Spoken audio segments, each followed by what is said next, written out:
Hello students, so welcome to all of you.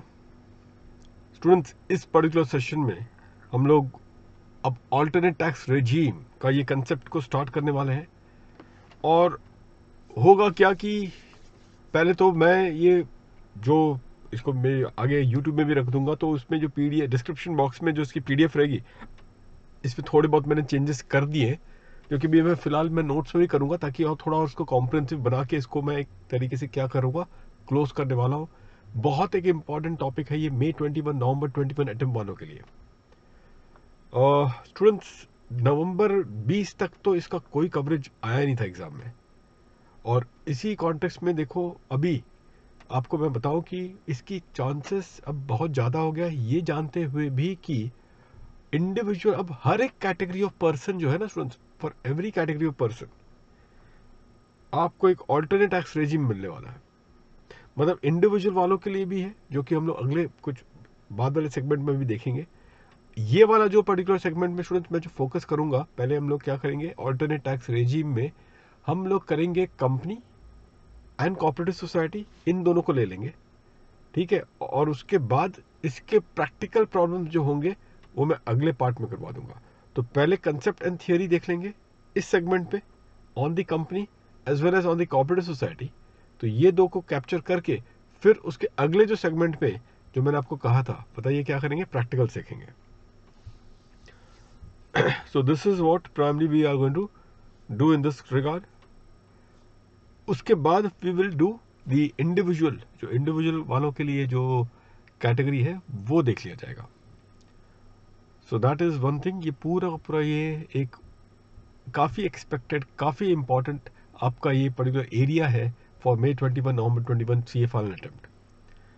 अब students, ये concept क्या वो आपको पता ही है कि ये जो आधार पे देखिए, कभी ध्यान रखना हमेशा ये चीज़ आपको एकदम बेस वैल्यू अगर याद हो कि मैंने पहली क्लास में कभी बताया था आपको ये चीज़, if you can recall that particular point, that the tax is always a function of two factors. अगर आपको भी पता भी हो ये चीज़, and what is that, the tax is always a function of two factor. आप बोलेंगे वो दो फैक्टर क्या है, तो एक होता है प्राइमरी द रेट, और दूसरा है आपका द बेस।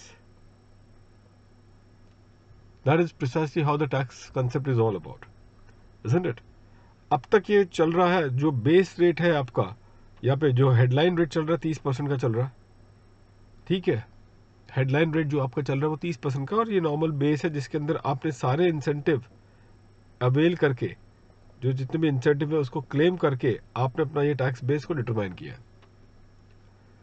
अब ये जो ऑल्टरनेट टैक्स रेजिम में स्टूडेंट्स होगा क्या, what is going to happen in the context of this thing, इन्होंने जो हेडलाइन रेट है वो कम कर दी है प्राइमरी, और आपको पता चलेगा इसकी जो रेंज है 15 से लेकर 25% तक ही जा रही है। और यही वजह है कि क्योंकि ये हेडलाइन रेट कम हो चुकी है, ये मैं कंपनी की बात कर रहा हूँ, वैसे इंडिविजुअल्स भी देख लेंगे तो मैं आपको बता दूंगा वहाँ पे भी स्लैब रेट किस तरीके से बना हुआ है। तो आप नोटिस करना स्टूडेंट्स, यहाँ पे क्या हुआ है कि देन इन दैट सिनारियो ये 15 to 25% जो आप खुद देख रहे हो यहाँ पे, फिर ये जो बेस को उन्होंने क्या किया, बढ़ा दिया है। आप बोलोगे कैसे बेस बढ़ा होगा, इसमें ये जो बेस है जो कि आपका टोटल इनकम है इन दिस कॉन्टेक्स्ट, इस बेस पे जो है यहाँ पे आपका जो इंसेंटिव इसने कम कर दिए, इंसेंटिव हैज बीन रिड्यूस्ड। तो आप एक रिड्यूस्ड इंसेंटिव से अपना टोटल इनकम कमाए, और फिर उस टोटल इनकम पे आप लोअर रेट लगवा दें जो कि बताया गया है, या फिर अब तक जैसे चलते आ रहा है वैसे चलते रहने दीजिए, और उस पे जो नॉर्मल रेट लग रहा है वो लगने दीजिए। This is what primary the things are. तो इससे अब होगा क्या मालूम है, गवर्नमेंट को पता है कि सबसे आसान होगा कि भाई अगर वो इंसेंटिव रिड्यूस कर लेते हैं कोई लोग, तो होगा कि गवर्नमेंट के लिए असेसमेंट की प्रक्रिया बहुत आसान हो जाएगी। For them the assessment will then become very easy, because incentive ही जो क्लेम किया जा रहा है उसी पे तो लिटिगेशन बन रही है, और अगर वही फोरगो कर दिया जाए तो हम आपको उसको कंपनसेट करते हैं विद अ लोअर रेट। तो अगर ये ऑप्शन अगर एसएससी इसको अपना लेता है तो फिर डेफिनेटली काफ़ी हद तक क्या है, लिटिगेशन ये आपकी कम हो जाएगी। अब बिफोर वी सी वो क्या है इंसेंटिव जिसको प्राइमरी फॉरगो करना पड़ेगा, वो मतलब कि कंडीशंस, या फिर what are the other conditions जो कि इन सेक्शनों में पाए जाते हैं, वो चीज स्टूडेंट्स देखने के पहले मैं आपको और एक चीज बताना चाहूंगा. So just keep in mind one particular point. Student जैसे कि आपको बताया यहां पे गया है कि जैसे मालूम है रेट 30% है, ये तो नॉर्मल रेट है. वैसे 15 से 25% ये सारे नॉर्मल रेट है. आपको पता होगा कि अगर मेरे पास लॉन्ग टर्म कैपिटल गेन्स है 112A वाला या 112 वाला, या फिर आपके पास शॉर्ट टर्म कैपिटल गेन्स है 111A वाला, तो आपको पता है कि अगर आपके टोटल इनकम में अगर स्पेशल इनकम बैठा हुआ है तो उस स्पेशल इनकम पे स्पेशल रेट लगती है, और वही आपके टोटल इनकम में नॉर्मल इनकम है तो उस पर आप नॉर्मल रेट ऑफ टैक्स लगवा दें. So if in your total income there is a special rate of tax, special income which is chargeable at the special rate of tax, तो फिर आप उस पर आप स्पेशल रेट लगवाते हैं, और बैलेंस टोटल इनकम पे नॉर्मल रेट जो कि आपका 30% यहाँ पे मैंने ऐसे बना के दे दिया है.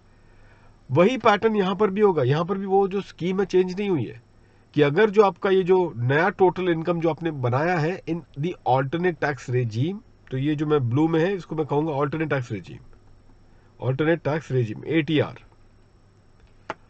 तो अगर तो ये ऑल्टरनेट टैक्स रेजीम के अंदर जो टोटल इनकम आपने कंप्यूट की है उसके अंदर अगर कोई ऐसा स्पेशल इनकम पाया जाता है तो उस पर्टिकुलर स्पेशल इनकम पे you will be charging what, the special rate जो एप्लीकेबल होगा, और बैलेंस टोटल इनकम पे आपको कर देना होगा the normal rate of tax, the normal rate of tax students. ठीक है, तो ये एक चीज है जो कि आप लोग हमेशा ध्यान रखेंगे इस कॉन्टेक्स्ट में. अब आते हैं फिर वो कंडीशंस या एप्लीकेबिलिटी, ये ऑल्टरनेट टैक्स प्राइमरी उसको ऑप्ट करने के लिए वो सारे क्या क्राइटेरियाज होंगे, क्या कंडीशंस होंगे, and the other incidental points. आइए students, let's have a look then to this alternate tax regime. मैंने पहले ही बताया था स्टूडेंट्स कि पहले हम लोग करेंगे कंपनी वाला, तो पहले कंपनी वाला करेंगे. कंपनी एंड कोऑपरेटिव सोसाइटी इस पर्टिकुलर सेगमेंट पे किया जाएगा, और फिर अगले पार्ट में इसके प्रैक्टिकल क्वेश्चंस प्राइमरी मैं आपको सॉल्व करवाऊंगा. और ध्यान रखना कि बहुत बेहतरीन प्रैक्टिकल क्वेश्चन आपके लिए बनाए गए हैं यहाँ पे. So really will like these practical problem. मैंने कुछ मॉडिफाई कस्टमाइज किया है, हालांकि ये जो डॉक्यूमेंट मेरे पास है प्राइमरी उसको मुझे मॉडिफाई करना तो मैं आपको मॉडिफाई करवा दूंगा. ठीक है, लेकिन मैंने इसकी PDF जो डाली है यहाँ पे डिस्क्रिप्शन बॉक्स में, it is already modified in that case. आप लोग एक बार जब नोटिस करना स्टूडेंट्स, यहाँ पे एप्लीकेबिलिटी किस पर है. डोमेस्टिक मैन्युफैक्चरिंग कंपनी 115 BAB की बात हो रही है. 115 BAA जो है एनी डोमेस्टिक कंपनी, और आखिरी में जो है आपका 115 BA उसमें लिखा गया सर्टेन डोमेस्टिक कंपनी. मैं आपको एक चीज बताऊं स्टूडेंट, एक चीज सही मायने में ये 115 BA है ना, अब ये 115 BA के आने की वजह से ये 115 BA अपने आप में रद्द हो गया. एक तरीके से समझ लो रद्द हो चुका है स्टूडेंट्स, एक तरीके से समझ लो आप, इसका कोई मतलब नहीं रहता इस सेक्शन का 115 BA का. With the introduction of 115 BAA ये सेक्शन का कोई रेलेवेंस है ही नहीं. अब आप नोटिस करना स्टूडेंट, पहले बात स्कोप देखना. 115 BAA is applicable for any domestic company, isn't it? जबकि स्कोप 115 BAB का नैरो है, सिर्फ मैन्युफैक्चरिंग की बात करेगा, और 115 BA भी काफी नैरो स्कोप रखता है, वो भी सिर्फ और सिर्फ मैन्युफैक्चरिंग की ही बात करता है. वो आपको आगे पता चल जाएगा. लेकिन BAA की जहां तक बात है वो तो सारे कोई भी डोमेस्टिक कंपनी के लिए एप्लीकेबल हो जाएगा. ठीक है, so that is one thing that you should always keep in mind. अच्छा, अब आप रेट ऑफ टैक्स पे एक बार आ जाइएगा. रेट ऑफ टैक्स में स्टूडेंट्स देख रहे हो आप लोग 15% है, 22% है और 25%. तो ये बेस रेट जो है ना, नॉर्मल टैक्स रेट, उसको कहते हैं हमारा नॉर्मल टैक्स रेट. तो इन सेक्शंस का जो हमारा नॉर्मल टैक्स रेट होगा वो है 15%, 115 BAA का 22% है, और 115 BA का ये है 25%. This will be considered to be our normal tax rate.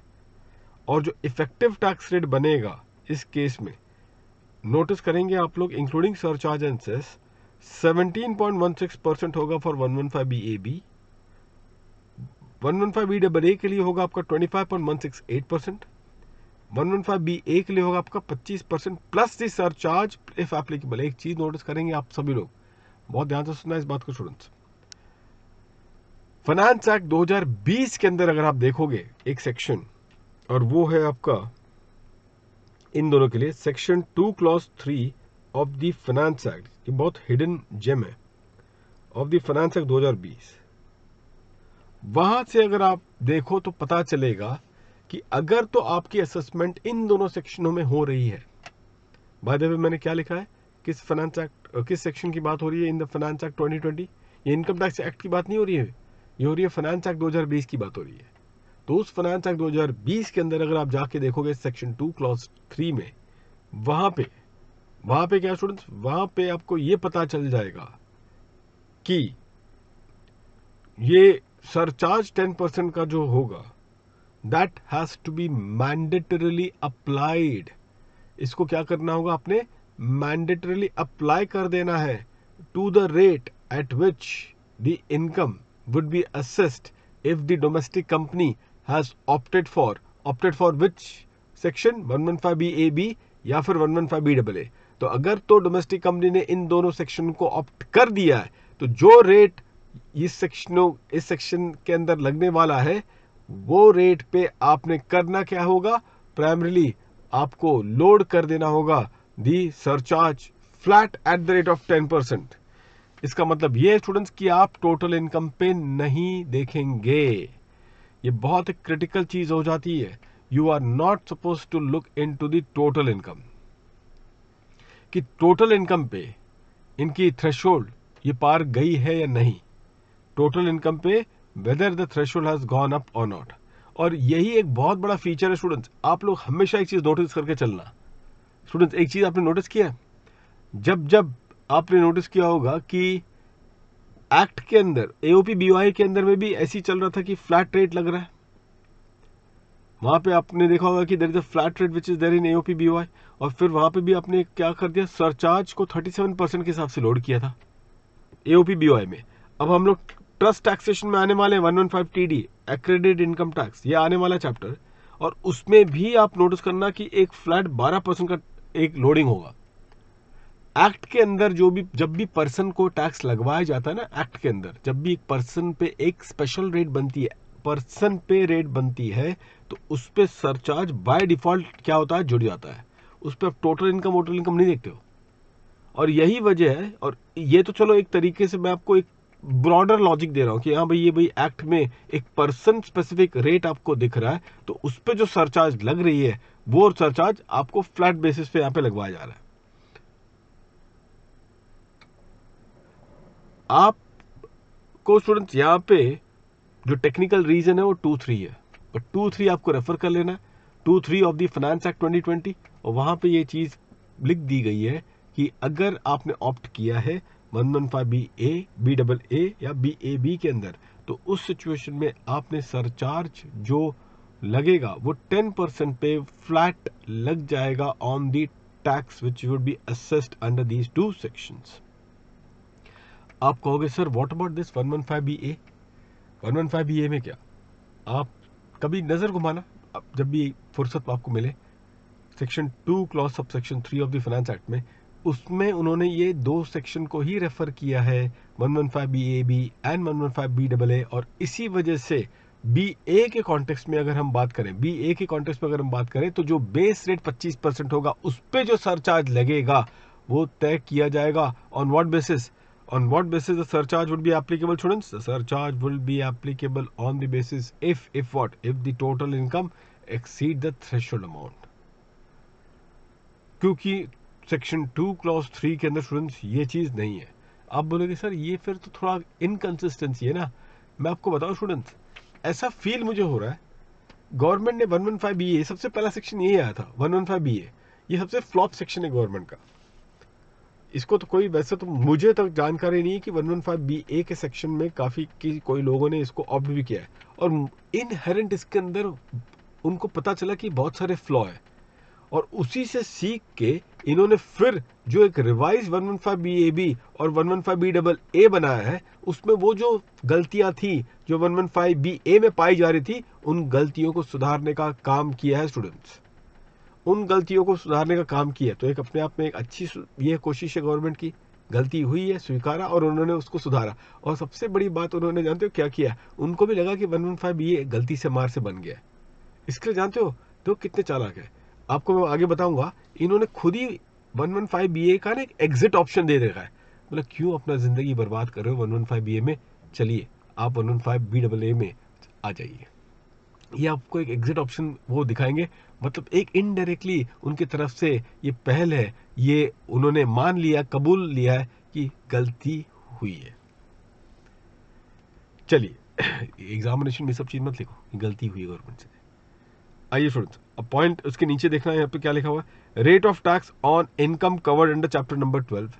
तो बताया ना अभी थोड़ी देर पहले मैंने कि अगर भाई कोई स्पेशल रेट पे अगर होगा कोई इनकम, आपके टोटल इनकम जो कि आपने कंप्यूट किया है in the alternate tax regime by giving up many incentives, तो उन स्पेशल इनकम पे तो स्पेशल रेट ही लगेगा, उस पे तो कोई तब्दीली नहीं आएगी, और बैलेंस टोटल इनकम पे जो कंसेशनल रेट जो बताया गया है वो लग जाएगा। तो देखो क्या लिखा है स्टूडेंट यहाँ पे, such income would be subject to the tax at the rates mentioned in the sections in chapter number 12.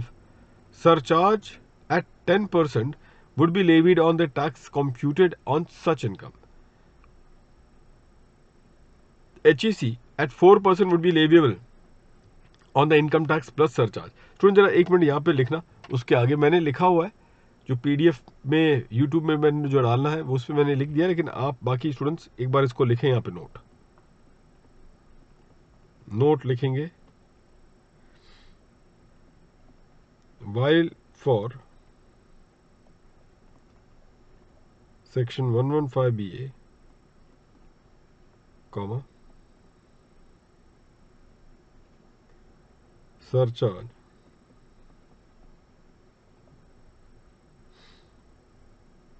in all the cases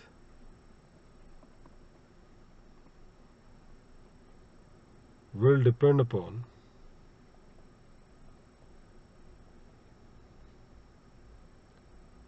the total income, comma,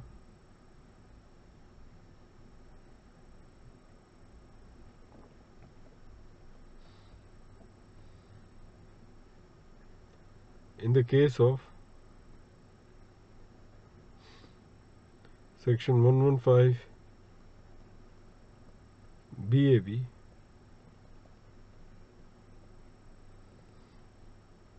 and section 115 BAA,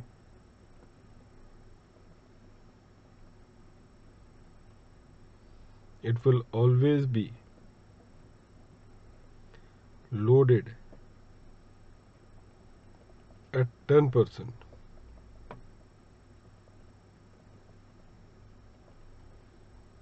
irrespective of the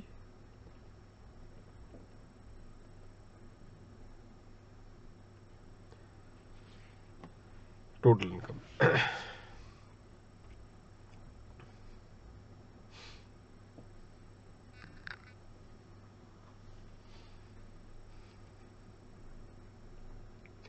Irrespective of the total income.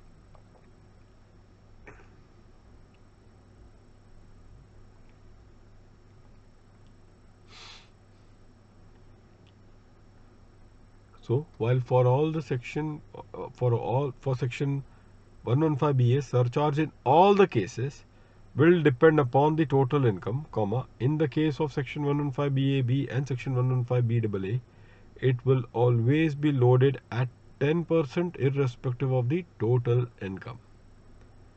ठीक है, तो ये एक चीज़ है students जो कि आप लोगों को ध्यान देना है इस पूरे प्रोसेस में। आइए स्टूडेंट्स अब देखते हैं कि आगे क्या लिखा हुआ है। Let's try to take the discussion forward.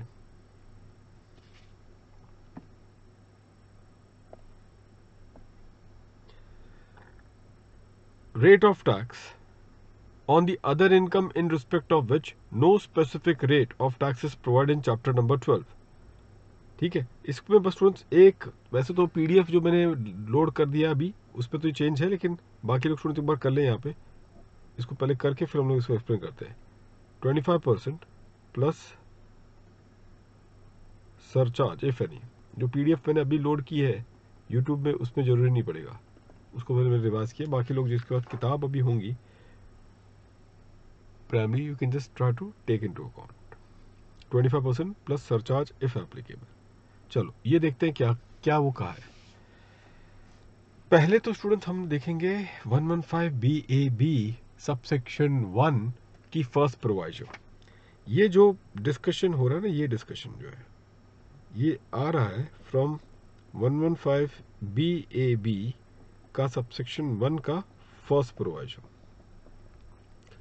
क्या बोला गया, मैं आपको एक सिंपल एग्जांपल देता हूं स्टूडेंट्स, जो कि मैं इस्तेमाल करने वाला हूं और किया भी है, और मैंने मॉडिफाई करना है ये क्वेश्चन आपके लिए किया है प्राइमरी। जो मैंने नई PDF बनाई है, कैप्सूल की किताब में भी मैंने इनकॉर्पोरेट किया। बस ये जो मॉड्यूल मेरे हाथ में है उस पर मैं क्वेश्चन मॉडिफाई करके आपके समक्ष रखूंगा। स्टूडेंट्स, BAB किस कंपनी की बात हो रही है? डोमेस्टिक कंपनी, जो कि अपने आप में क्या है, मैन्युफैक्चरिंग कंपनी है। मैन्युफैक्चरिंग कंपनी है, इजंट इट? अगर तो मैं ये कहूं स्टूडेंट्स, थोड़ा सा केयरफुल रहना, कि इस BAB के अंदर प्राइमरी उस डोमेस्टिक कंपनी ने किसी और कंपनी में इन्वेस्टमेंट किया हुआ है, और किसी और कंपनी में इन्वेस्टमेंट करने की वजह से उनको डिविडेंड इनकम आई है। डिविडेंड इनकम स्टूडेंट्स, तो बताओ क्या डिविडेंड इनकम को कहा जा सकता है कि ये मैन्युफैक्चरिंग ऑपरेशन से आई हुई है? And the answer is no. क्या ये इंसिडेंटल टू मैन्युफैक्चरिंग ऑपरेशन, क्या ये माना जा सकता है? ये भी नहीं माना जा सकता। तो उस टाइप के इनकम पे आपने 115 BAB में ही रहना है, कहीं और नहीं जाओगे स्टूडेंट्स। ये बात आपको बता दूं, कहीं और नहीं जाओगे। अब बोलोगे कि नहीं हम सोच रहे कहीं और चले जाए उसको असेसमेंट करने के लिए, नहीं, यहीं पर आपको रहना है, यहीं पर आपकी इनकम की असेसमेंट होगी। 115 BAB में ही की जाएगी, उसका इंतजाम कर रखा है फर्स्ट प्रोवाइजो के जरिए।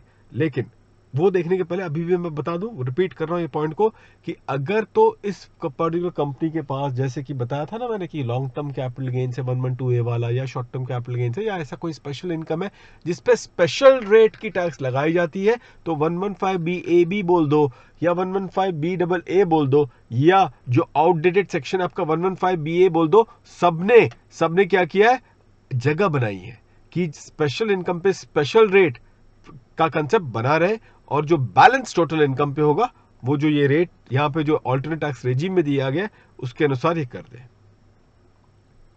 तो क्वेश्चन आ जाता है फिर से स्टूडेंट्स इसी पूरे प्रोसेस में, about this particular factor, and what is that students? Here in the rate of tax on the other income in respect of which no specific rate of tax is provided in chapter number 12। अब ये किस income की बात हो रही है? ये normal income है जो कि मैन्युफैक्चरिंग से नहीं आया हुआ है, और ना ही इस पे कोई ऐसा स्पेशल रेट चैप्टर 12 का बना है। मेरा क्लासिक एग्जांपल होगा स्टूडेंट्स डिविडेंड इनकम।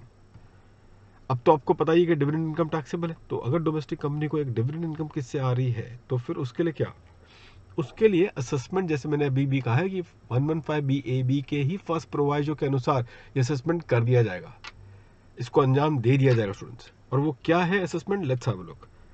तो बोला गया है the applicable tax rate is 25.168%, that is tax at 22%, plus देख रहे हो आप लोग सरचार्ज, मतलब कि जो प्राइमरी, आपको एक चीज पक्की बात है भाई, 10% का तो लोड लगवाना ही है आपने। जो SSC ने 115 BAB में ऑप्ट किया है या BAA में ऑप्ट किया है, आपको देखना ही नहीं है 10%, भाई आपने सरचार्ज को लोड करना ही है। यहाँ पे टोटल इनकम का कोई बात आने वाली ही नहीं स्टूडेंट्स, यहाँ पर टोटल इनकम की कोई बात बनेगी नहीं, that is precisely the point.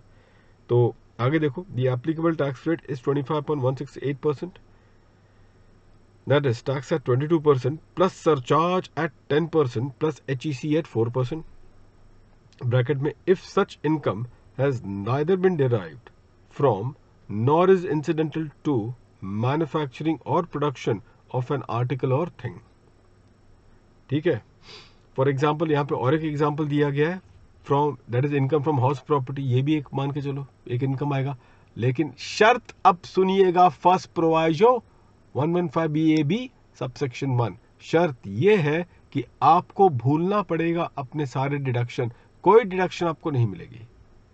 So you will not be allowed any deduction whatsoever students in this case, भूलना होगा वो सारे डिडक्शंस को, and that is what this particular section would be all about. So therefore forgo करें आप, किस बात को forgo की बात बोली जा रही है? Of these deductions. अब देखिएगा स्टूडेंट्स यहाँ पे प्राइमरी, तो क्या लिखा है, तो फिर वो करेंगे। देखो नीचे वाला पैराग्राफ देखना, in respect of such income no deduction और allowance in respect of any expenditure और allowance shall be allowed in computing such income. मैंने बताया कोई डिडक्शन आपको मिलने वाला ही नहीं है।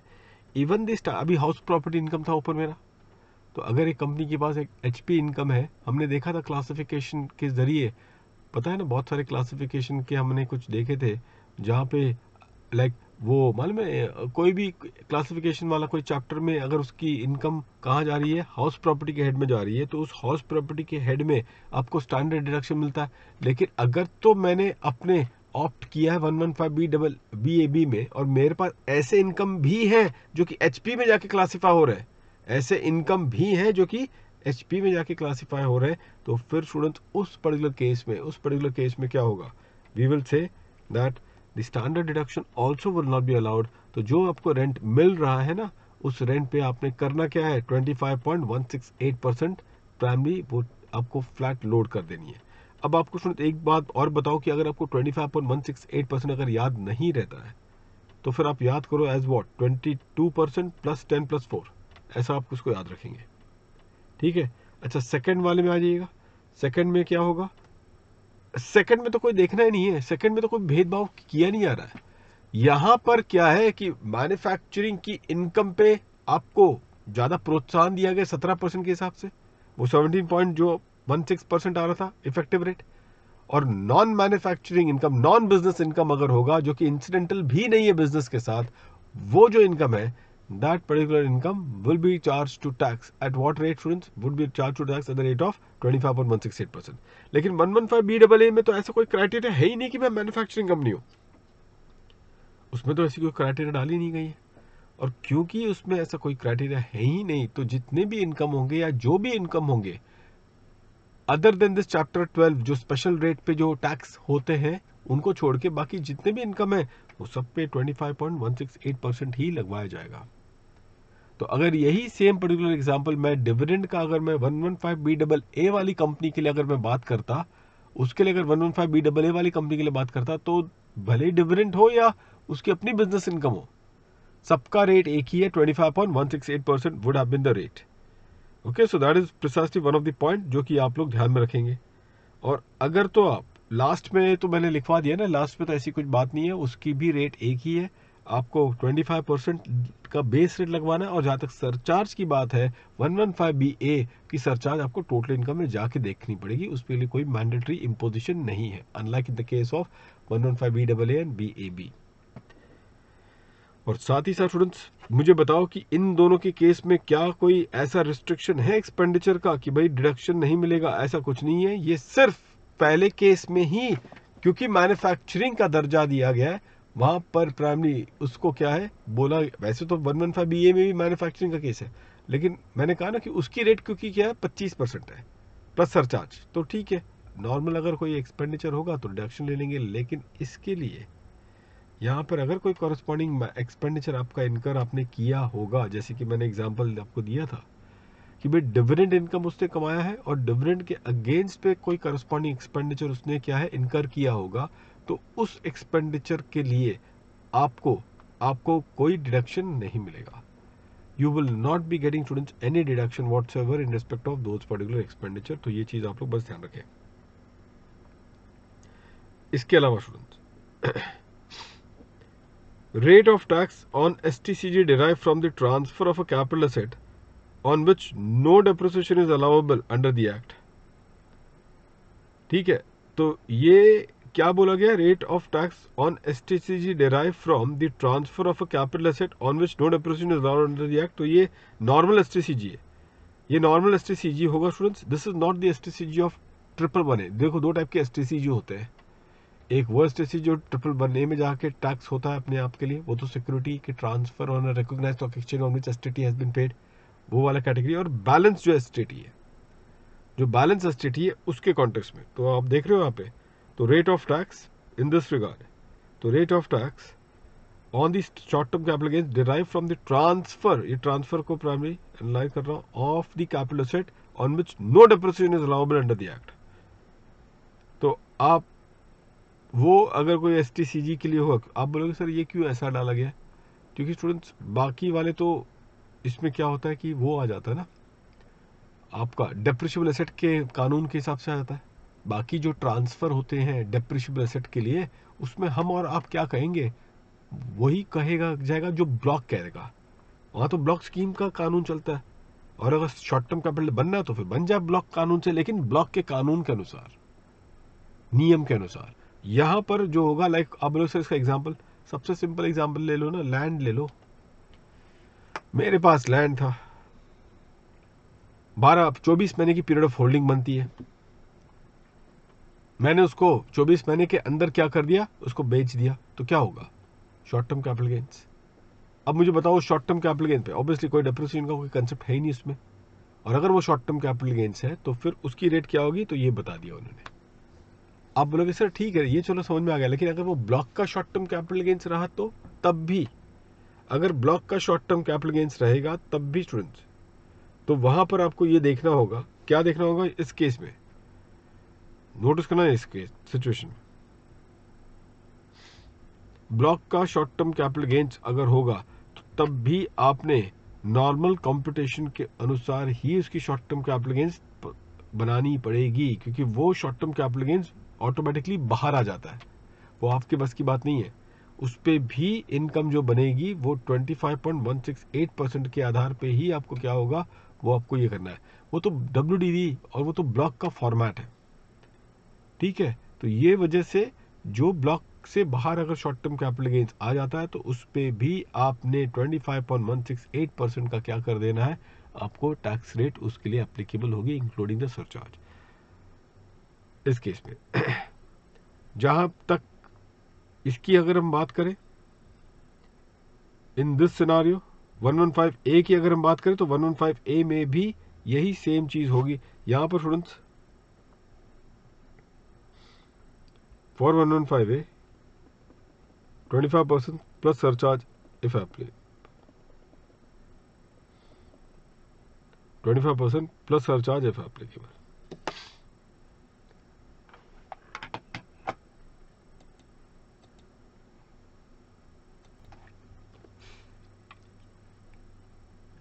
तो चलिए स्टूडेंट्स अब आगे चलते हैं। ये सेम वही ऊपर वाला चेंज है कि इस पे प्लस सरचार्ज इफ एप्लीकेबल वाला ही केस होगा इसमें, ठीक है।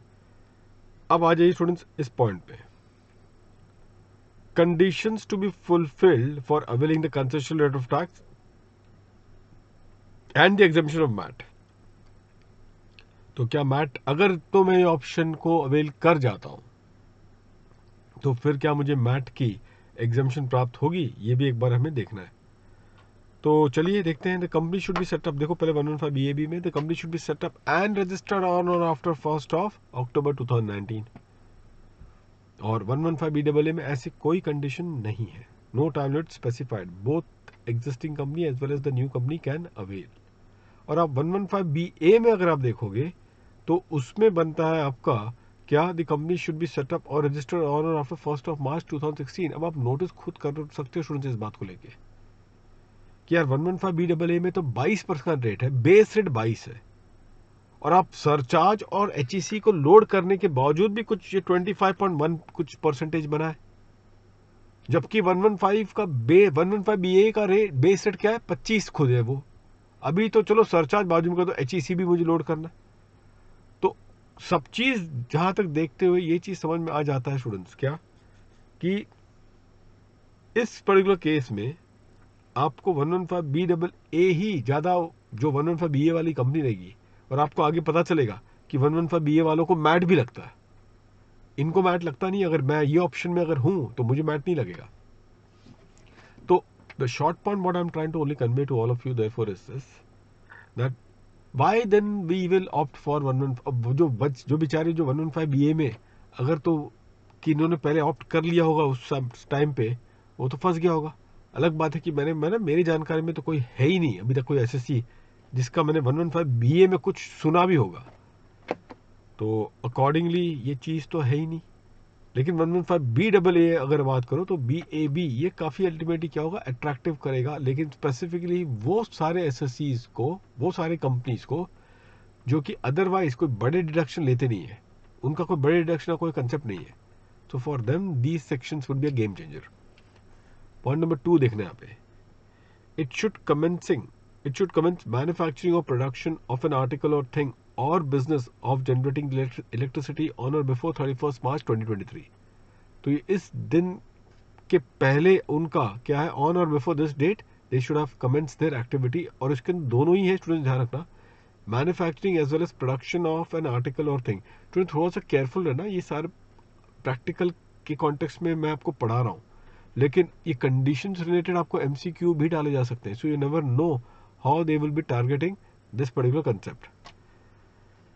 115BAA में अगर हम देखें तो need not be a manufacturing company, तो कोई भी कंपनी हो उससे ये 115BAA के तहत आप ये कार्रवाई कर सकते हो। 115BA में आपने देखा है यहाँ पे the company should be engage in the business of manufacturing और प्रोडक्शन। पॉइंट नंबर 3 अगर आप देखेंगे इसी के नीचे, it should not be formed by splitting up और the reconstruction of a business already in existence. याद है ये चीज तो पहले भी आई थी, 35 AD में जब था वहां पर भी यही देखा था। अब आप खुद नोटिस करना कि बहुत सारी मैन्युफैक्चरिंग कंपनी जो कि 1 अक्टूबर 2019 के पहले जो चालू हो चुकी है, तो इनको लालच आएगा। अलग बात है कि जबकि वो सब कंपनी के पास 115BAA का ऑप्शन भी है, लेकिन थोड़ा सा 115BA भी उनको ज़्यादा लुक्रेटिव लगता होगा, क्योंकि मैन्युफैक्चरिंग पे जो प्रॉफिट बना है उस पे क्या होगा, उनको रेट दिया गया 17.1। बाकी अदर इनकम पे तो चलो 25 पॉइंट जो आपने देखा था वो, लेकिन मैन्युफैक्चरिंग वाली इनकम पे तो बहुत कम रेट है। तो कम से कम एक तो उनको लगा रहेगा ना कि यार थोड़ा लेट और करते, क्या करने के लिए, कंपनी को सेटअप करने के लिए थोड़ा और लेट, मतलब कि 1 अक्टूबर 2019 या उसके बाद अगर शुरू होती है हमारी ऑपरेशन, तब देखो ये सेक्शन के अंदर हमको मिल जाता बेनिफिट। हम बस 1-2 महीने पहले ही ऑपरेशन को स्टार्ट कर दिए और देखो अभी इससे बाहर।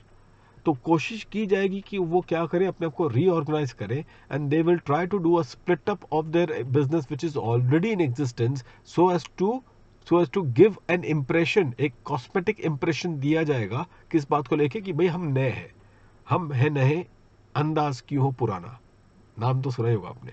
तो वही सिचुएशन को लेके वो क्या बताने की कोशिश करेंगे कि ये एक नई कंपनी है, नई सेटअप है, और उसी कॉन्टेक्स्ट में they will try to get the new deduction, they will try to get that deduction. तो बताइए स्टूडेंट्स, ऐसे हालात में क्या लगता है आपको, मिलेगा, मिलना चाहिए? ये सारे क्वेश्चंस आएंगे and answer is no. Government जानती है कि ऐसे कोशिश की जाएगी, और इसी वजह से ऐसे कंडीशन डाले गए हैं जिसको हम कहेंगे क्या, the specific anti avoidance rule, सार के नाम से इसको जाना जाता है स्टूडेंट्स। इसको क्या कहा जाएगा students, the specific anti avoidance rule. तो ये इसका नाम दिया जाएगा, और उसी कॉन्टेक्स्ट में स्टूडेंट्स क्या होगा, we will be looking this into this effect. अब जरा आगे देखते हैं स्टूडेंट्स। तो ये पॉइंट नंबर 3 आपने देख लिया, तो ये आपकी कुछ कंडीशंस है। पॉइंट नंबर 4, अच्छा यहाँ पे आप देख लो 115BAA में ऐसा कुछ दिख नहीं रहा आपको। क्यों नहीं दिख रहा? क्योंकि भाई ये तो एग्जिस्टिंग कंपनी को भी है, ऐसा तो कुछ है नहीं ना कि अभी ये कट ऑफ डेट दिया गया कि उसके बाद ही जो कंपनी होगी उनको ही फायदा दिया जाएगा, ऐसा कोई कट ऑफ तो है नहीं। तो जहां तक 115BAA की बात है वो सबके लिए एप्लीकेबल है, and therefore there is no such, existing हो या नया हो, आप अगर चाहो तो आ जाओ यहाँ पे। पॉइंट नंबर 4 देखना, ये पॉइंट नंबर 4 जो है ना स्टूडेंट्स, ये आपका पॉइंट नंबर 3 को ही क्या करता है, सप्लीमेंट करता है। ये हमेशा ध्यान रखना, ये मैंने आपको बताया था 35 AD में भी, कि देखो इस टाइप के जो कंडीशंस है they will always supplement the earlier particular criteria और द कंडीशंस। और इसी वजह से पॉइंट नंबर 4 में बोलो क्या लिखा है, it does not use any machinery और plant previously used for any purpose. Point number 4 में बताओ क्या बताया गया है, it does not use any machinery और plant which is previously used for any purpose. तो पहले कभी उसको इस्तेमाल किया गया होगा फॉर एनी पर्पस, तो वो पर्टिकुलर मशीनरी या प्लांट उसको हम कंसिडर नहीं करेंगे। ठीक है, तो वो आपको उसको कंसिडर में नहीं लाना होगा। बॉटम लाइन अगर याद हो, हमने 35 AD में ये बात रखी थी कि ओल्ड प्लांट एंड मशीनरी के तहत आप ये बिजनेस अपनी नई शुरुआत नहीं करेंगे। You don't start this new business on the basis of the old plant and machinery. Did you all got this one? तो ये चीज़ बस आपको ध्यान रखनी है. ऐसे कंडीशन वे इसके लिए ही है भाई. वही है कि ऊपर वाला जो कंडीशन है उसी को सप्लीमेंट कर रहा है ना. ऊपर वाला कंडीशन क्या है कि you should not start the business, you should not commence this particular business by reorganizing or by splitting up of a business which is already in existence. तो बस ये ऊपर 2, 3 और 4 वाला जो पॉइंट है एक दूसरे को सप्लीमेंट कर रहे हैं. पॉइंट नंबर 5 अगर आप देखोगे, it does not use any building previously used as a hotel और अ कन्वेंशन सेंटर. होटल या कन्वेंशन सेंटर के जरिए के तरीके से प्राइमरी कोई अगर बिल्डिंग को इस्तेमाल किया जा रहा है तो वो भी कंसिडर नहीं किया जाएगा. पॉइंट नंबर 6 की अगर मैं बात करूं, so it should not be engage in any business other than the business of manufacture और प्रोडक्शन ऑफ एनी आर्टिकल और thing and research in relation to और डिस्ट्रीब्यूशन ऑफ सच आर्टिकल और thing manufacture और produce by it. तो students, ये बहुत important condition है.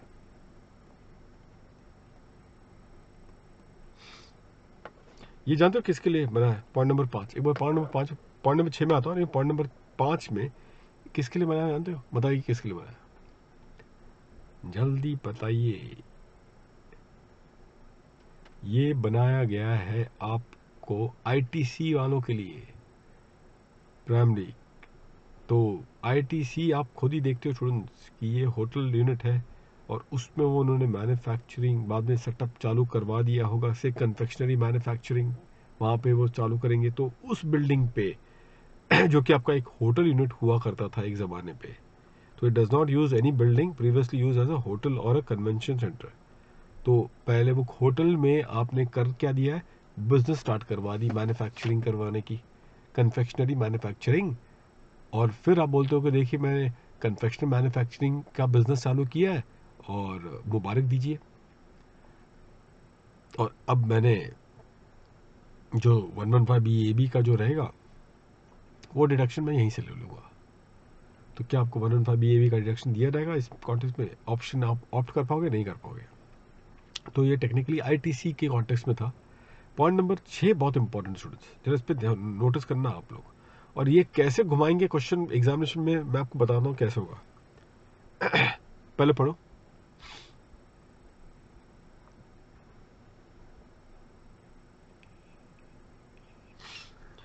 तो कोई दूसरा बिजनेस वो नहीं करेंगे जो कि अदर देन ये है. देखिए डिविडेंड इनकम वो तो इन्वेस्टमेंट है, वो बिजनेस नहीं है. दूसरा है आपका हाउस प्रॉपर्टी की इनकम, चल जाएगा. लेकिन कोई दूसरा बिजनेस नहीं होगा other than what, other than the business of the manufacturing.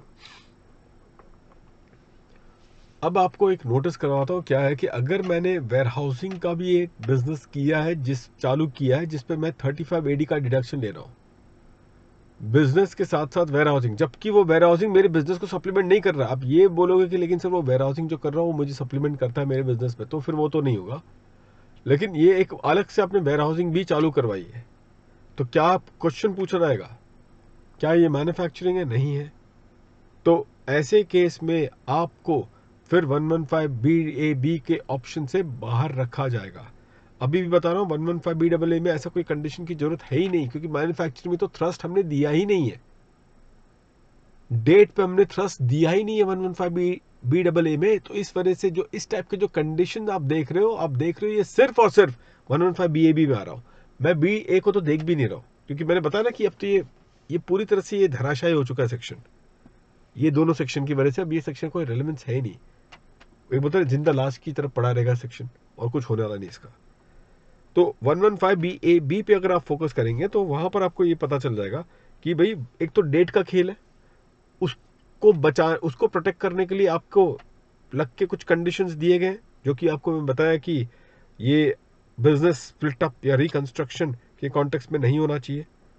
Point number 4 में भी आपने देखा है does not use any machinery और plant previously used for any purpose. Point number 5 अगर आप देखोगे, it does not use any building previously used as a hotel और कन्वेंशन सेंटर्स, ठीक है। और आखिरी में अगर आप देखोगे point number 6, it should not be engage in any business other than this one. तो ये आप नोटिस करना कि ये सारे कंडीशंस 115 BAB के लिए लगवाए गए हैं। 115 BAA में एग्जिस्टिंग हो या पुराना हो, पुराना हो या नया हो, दोनों ही एकोमोडेटेड है।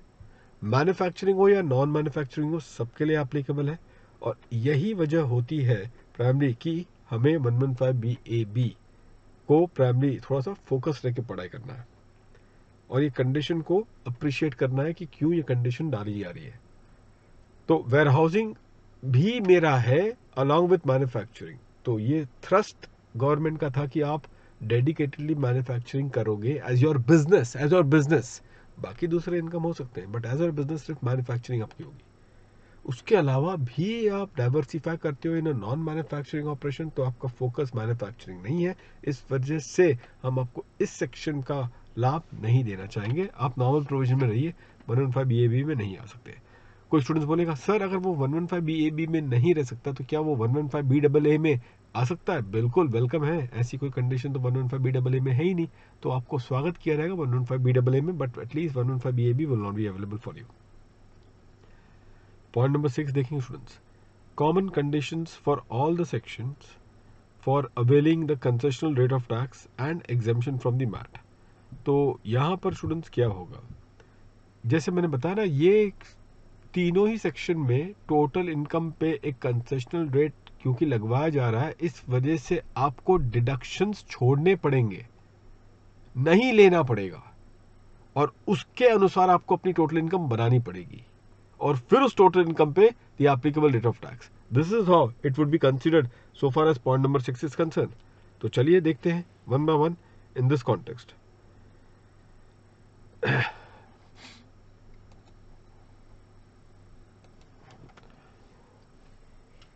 तो कंडीशन में स्टूडेंट्स अगर आप देखोगे तो ये 10AA वाली कंडीशन है, मतलब कि प्रॉफिट लिंक, मतलब कि वही सब चीजें कि सारे बड़े डिडक्शन को छोड़ना होगा और उसके बाद जो एनहांस ऑब्वियसली टैक्स बेस बढ़ जाएगा।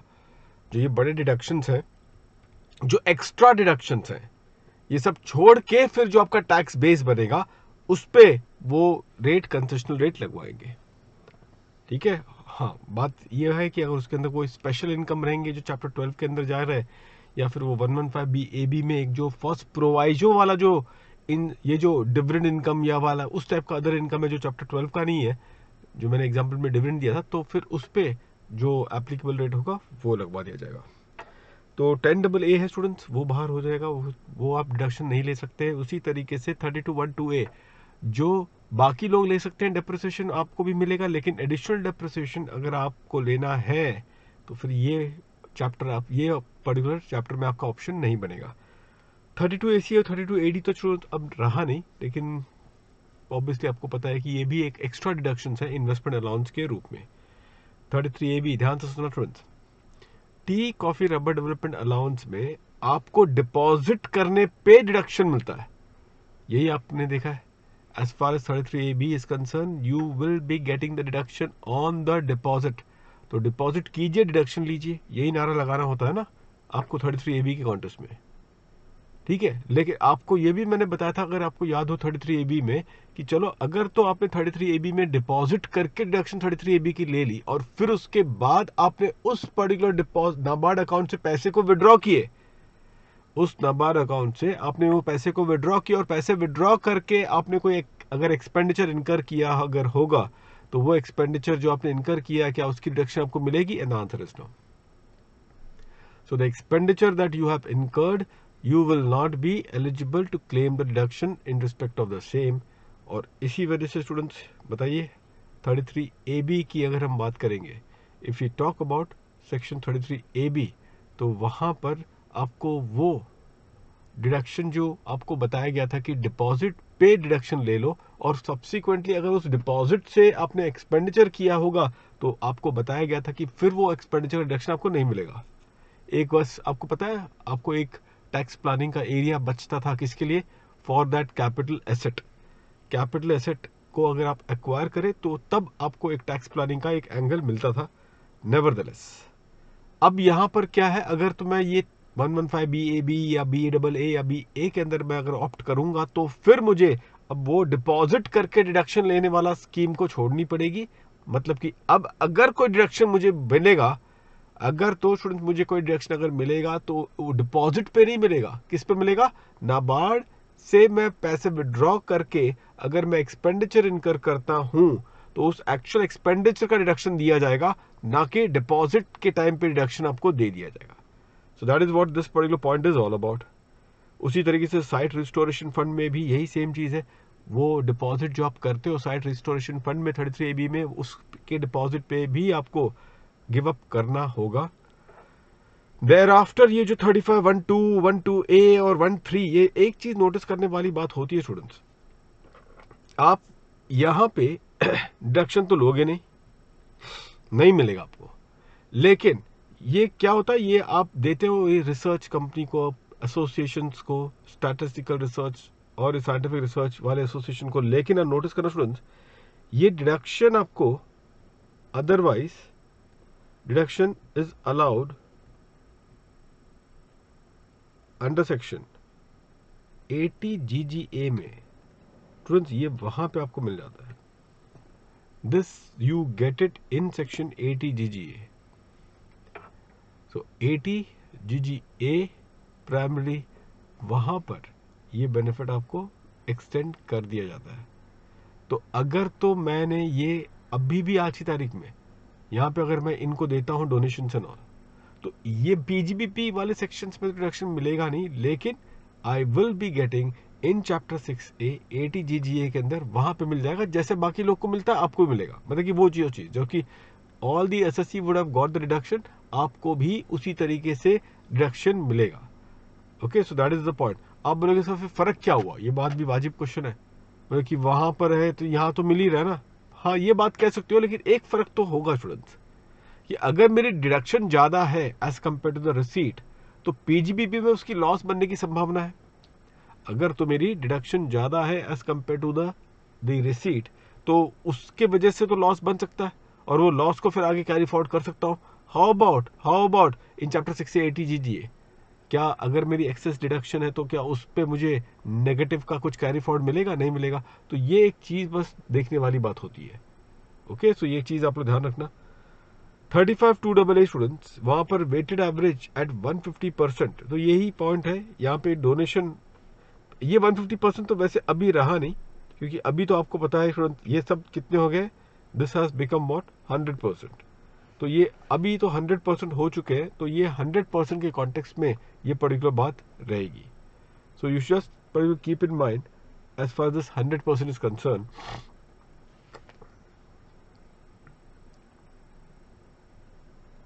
इसको आप 100% पहले लिख लो, और वही नीचे भी आप ये दोनों को 100% करते रहना। इसको एक बार, वैसे तो पीडीएफ में ये सुधर गया होगा जो मैं पीडीएफ जो यूट्यूब में डाल रहा हूँ, तो लेकिन उस पर और आपकी कैप्सूल बुक में, लेकिन फिर भी बाकी नोटबुक्स में आपको जस्ट एक बार 100% सब जगह कर लो।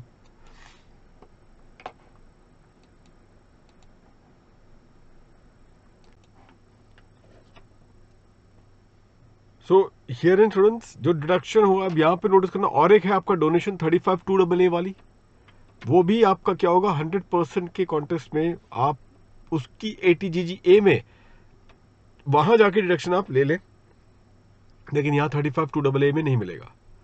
अच्छा, अब ये बाकी 35-2AB में भी आप नोटिस करो students, in house research expenditure जो होगा, ये in house research expenditure student, इसको अब आप 35 में नहीं लेके, इसमें देखो दो एक्सपेंडिचर होगा, इसके दो एक्सपेंडिचर होंगे, और वो दो एक्सपेंडिचर में एक तो आपका रेवेन्यू एक्सपेंडिचर है।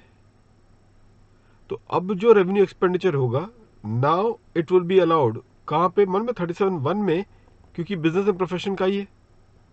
साइंटिफिक रिसर्च एक्सपेंडिचर जो होंगे वो तो आपका क्या है, it is for the purpose of business and profession.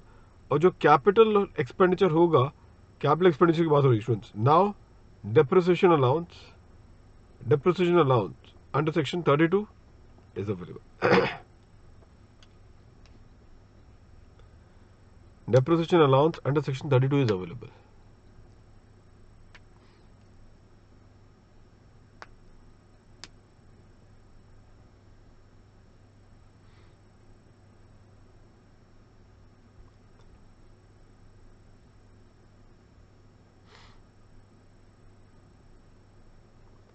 Depreciation allowance under section 32 would be available. तो अब आप नोटिस करना between revenue versus the capital, दोनों में ही अब आप ये डिस्टिंक्शन ध्यान रखेंगे students, between revenue and the capital, this is a distinction that you should always keep in mind. Did you all got this one? ठीक है ना? तो यहाँ पर स्टूडेंट्स आप लोगों को ये प्रपोजिशन दिया गया है, ये दोनों ही पर्टिकुलर केस में। अब 35(2)(a)(b ये जो मैंने बात रखी थी वो यहाँ पर अब जाके जाएगा, क्योंकि दोनों ही आपको मालूम है कि दोनों का ही डिडक्शन आपको मिलता है वहाँ पे 35(2)(a)(b में, कैपेक्स का भी मिलता है और रेवेन्यू का मिलता है। तो अब जब आप अगर यहाँ पे ऑप्ट करोगे तो जो रेवेन्यू होगा तो वो क्योंकि बिजनेस प्रोफेशन के कॉन्टेक्स्ट में होगा तो वो आपका 37 में चला जाएगा, और कैपेक्स का डेप्रिसिएशन के रूट से ही आएगा। और मैन्युफैक्चरिंग अगर आप हो तो सिर्फ आपका नॉर्मल डेप्रिसिएशन ही बनेगा, ब्लॉक की स्कीम में ये डेप्रिसिएशन आपको वो नहीं बेनिफिट मिलेगी। So no benefit would be available in the block scheme. तो ये भी एक पर्टिकुलर पॉइंट है स्टूडेंट जो कि आप लोग ध्यान में रखेंगे। Okay, so that is also the point that you should always bear in mind. चलिए अब आप इस कॉन्टेक्स्ट में we can just try to take the discussion further.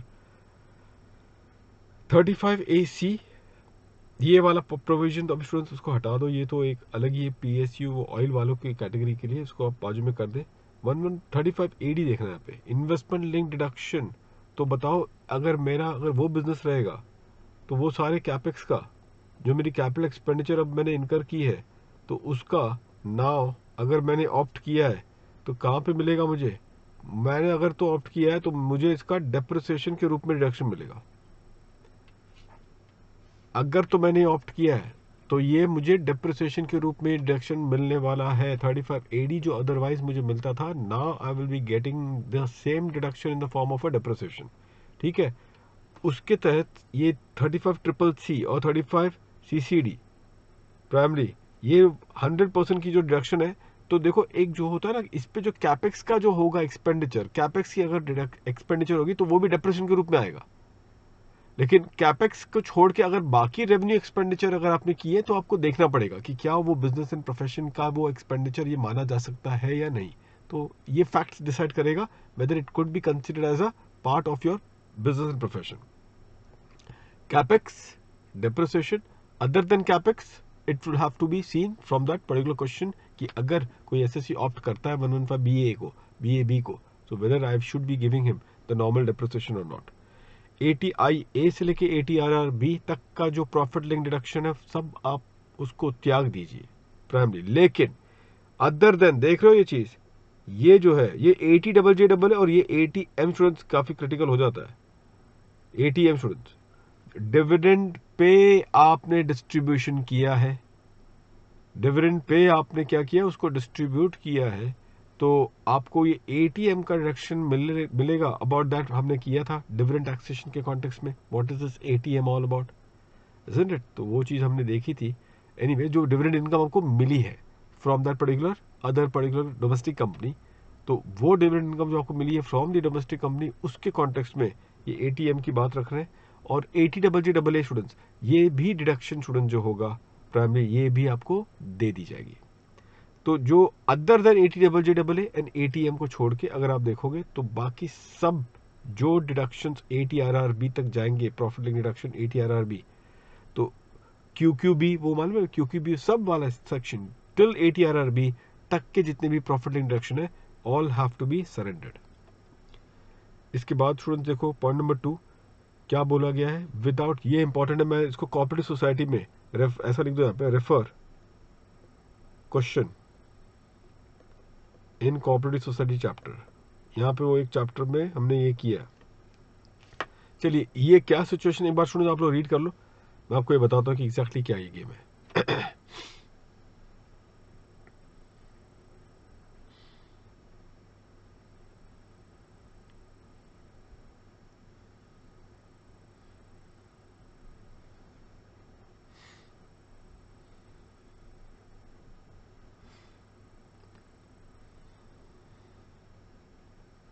तो ये चीज अब आपको पता चल चुकी है इस पूरे कॉन्टेक्स्ट में, दैट दी जो ये बोल रहे हैं ना ये पूरे प्रोसेस में अबाउट व्हाट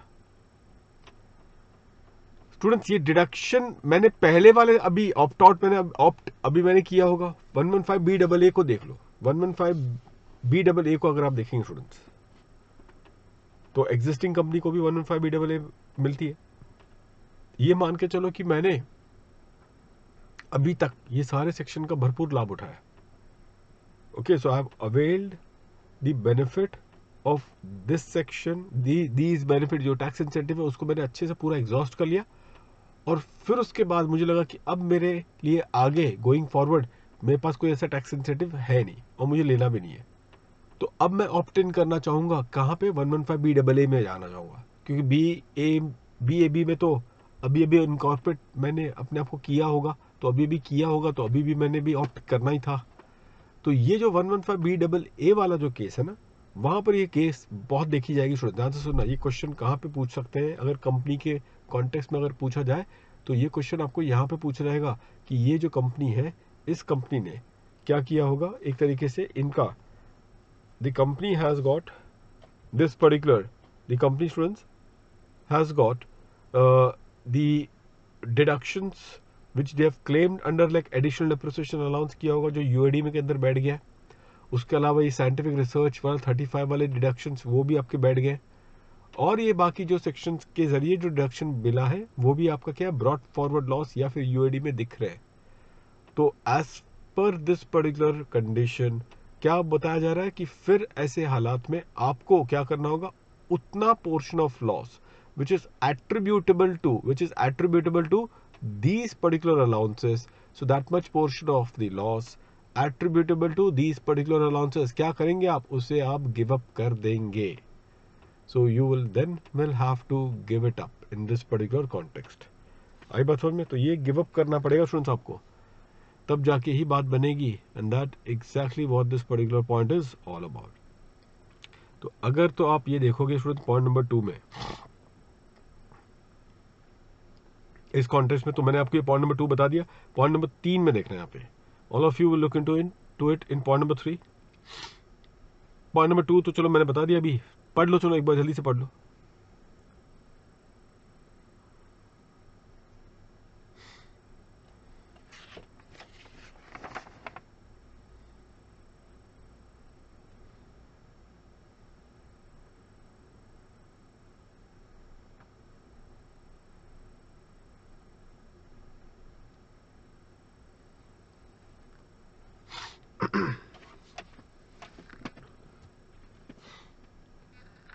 पॉइंट नंबर 3 में बताओ स्टूडेंट्स क्या लिखा गया है। By claiming depreciation under section 32 determined in the prescribe manner, that is in respect of the depreciation of any block of asset entitled to more than 40% shall be restricted to 40%। तो obvious बात है, वैसे तो अभी तो मिलता नहीं, वैसे ही रेट 40% है, accept in the case of, वो मालूम है वो एक है आपका मोटर व्हीकल, जो कि आपने वो 2019 से लेके आपका 31 मार्च 2020 तक अगर आपने एक्वायर किया होगा, ये किसके लिए होगा, वो तो ओला वालों के लिए, ओला कंपनी अगर होगी तो उसको ही बस एक 45% मिलता है। वो पीरियड में जो हायर के बेसिस पे उसको इस्तेमाल कर रहे हैं उसी को सिर्फ 45% मिलता है, बाकी तो सब ऐसे 40 हो गया। तो वो चीज़ अब उसका कोई रिलेवेंस नहीं रहा है इस पूरे प्रोसेस में, ठीक है। तो that is the point which is been there. तुरंत एक बात, पहले पॉइंट नंबर 7 में आइएगा, मैं बाद में ये नोट ये additional point relevant to 115BAA में ये आपको एंड में करवाता हूँ, पहले ये लोग आप लोग देखेंगे।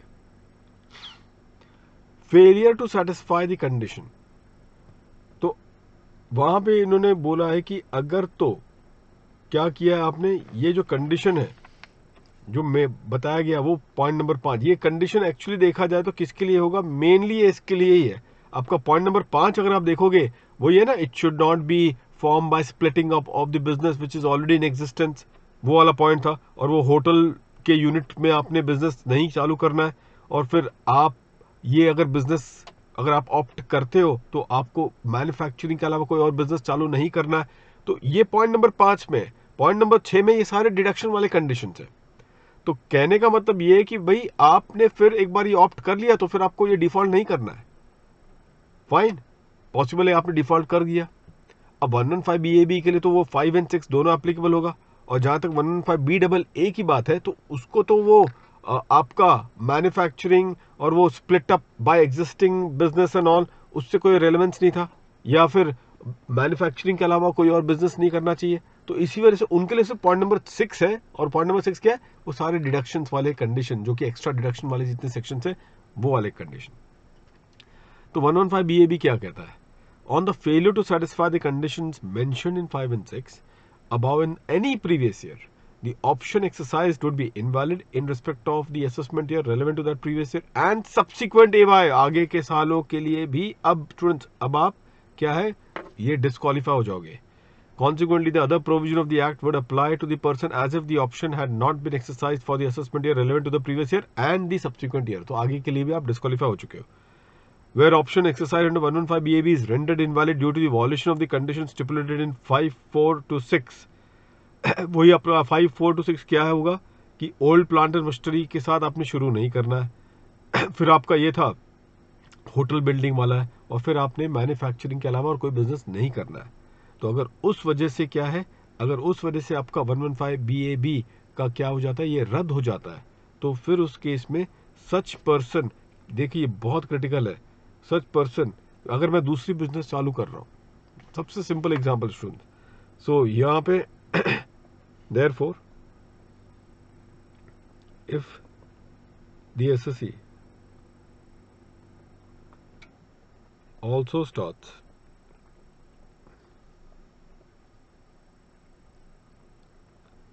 a warehousing business, then it can opt for the provision of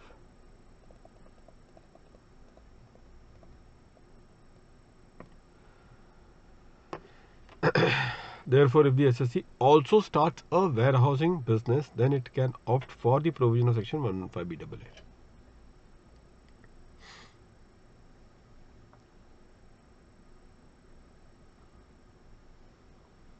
ठीक है, तो बस ये एक चीज है, बस आप लोग लिख देना, ये इंपॉर्टेंट है ये सब चीज।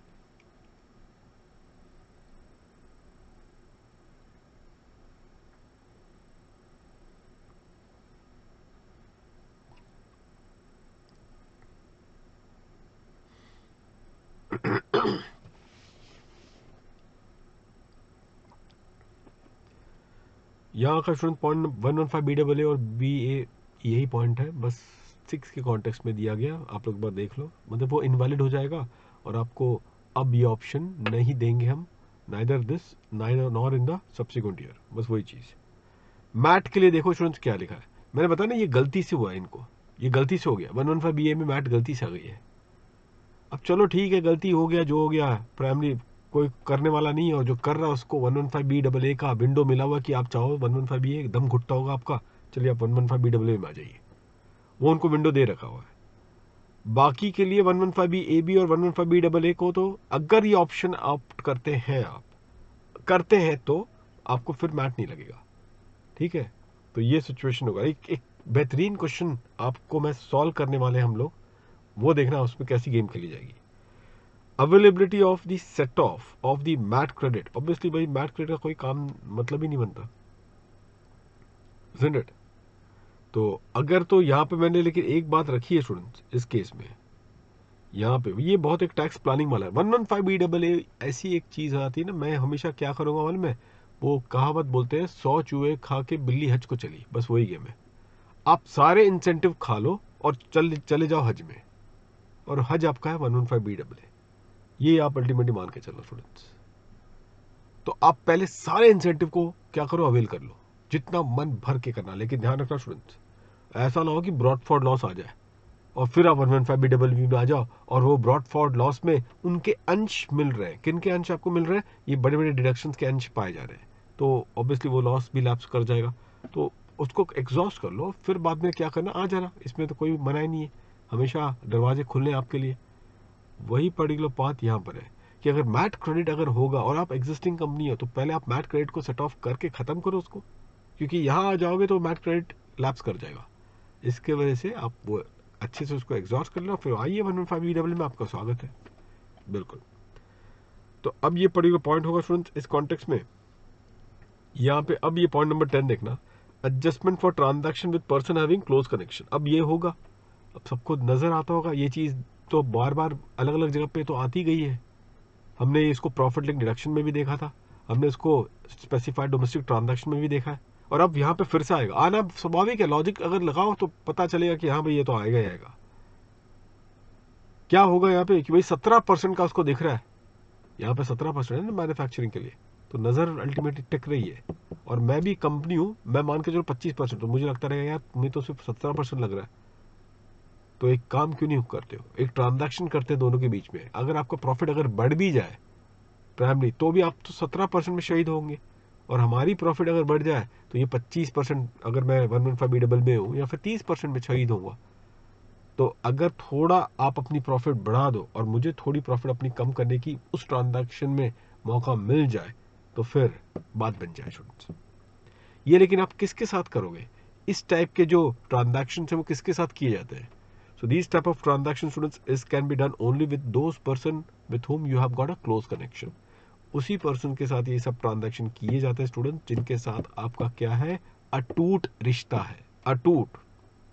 और कौन है वो, प्राइमरी आपको पता ही है, ये क्लोज एसोसिएट्स बोल दो, वो टाइप के लोग, तो वहां पे तो ये उसके लिए ये प्रोविजन लाया गया है। चलिए देखते हैं क्या है, जल्दी से रीड करके खत्म करेंगे।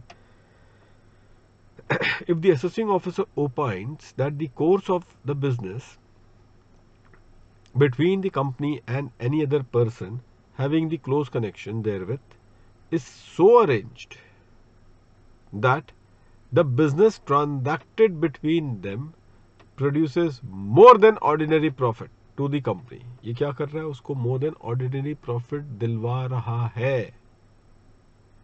He is empowered to take into account the amount of profit as may be reasonably deemed to have been derived therefrom while computing the profit and gains of such company. In case the arrangement referred to above involves SDT, then the amount of the profit from such transaction will be determined। किसके तरीके से होगा, FMV ना लेके हम ALP के अनुसार उस पर्टिकुलर प्रॉफिट को तय करेंगे। The amount being the profit in excess of the amount of the profit determined by the AO shall be deemed to be the income of the person। और चेतावनी के साथ ये बहुत ध्यान रखना, AO ने अगर कलम चला ली और उन्होंने ये इनकम को बढ़ाया, तो भाई आपको फिर क्या लगता है कि मैं शायद बोलो कि चलो ठीक है, आपको मैं इनकम बढ़ाता भी हूं, तो क्या आपको उस केस में क्या सिर्फ 17% के हिसाब से ही मैं बेनिफिट दिलाऊंगा, नहीं, तब आपको हायर रेट से क्या होना पड़ेगा, you will have to get yourself taxed. तो यहां पर स्टूडेंट्स ये बहुत एक इंपॉर्टेंट आ गया, और एक रेट आ गया, तो इतने रेट तो चल ही रहे थे, 17.1, फिर आपका 25 पॉइंट कुछ था, फिर आपका अगर स्पेशल रेट लगता है तो वो स्पेशल रेट भी है, और प्लस आ गया आपके पास अब 34.32।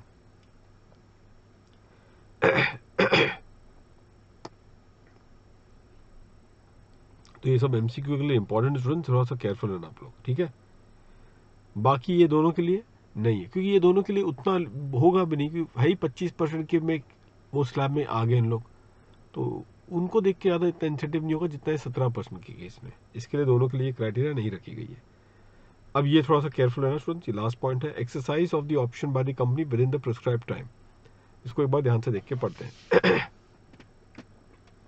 और इसमें मजेदार बात होगी 115 BA वालों के लिए, जो मैंने बताया ना कि उनका दम घुट रहा है 115 BA में, तो कैसे उनको 115 BAA में आने का ऑप्शन दे रखा है ये प्रोविजन के तहत, देखना students.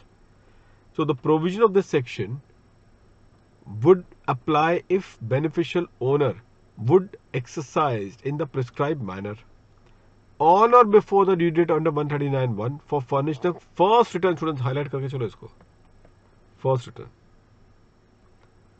for any previous year relevant to AY 2021 और any of the following AYs। तो पहले AY जब भी आपका जन्म हुआ, उस पहले AY में ही आपने ऑप्शन को एक्सरसाइज करनी है। एक बेहतरीन क्वेश्चन इसके लिए मैं बता रहा हूँ, मैंने आपको करना है, आपको वो पार्ट 2 में करेंगे, अभी ये और कोऑपरेटिव सोसाइटी का थियोरी कंप्लीट करके इसको आगे कंप्लीट करेंगे।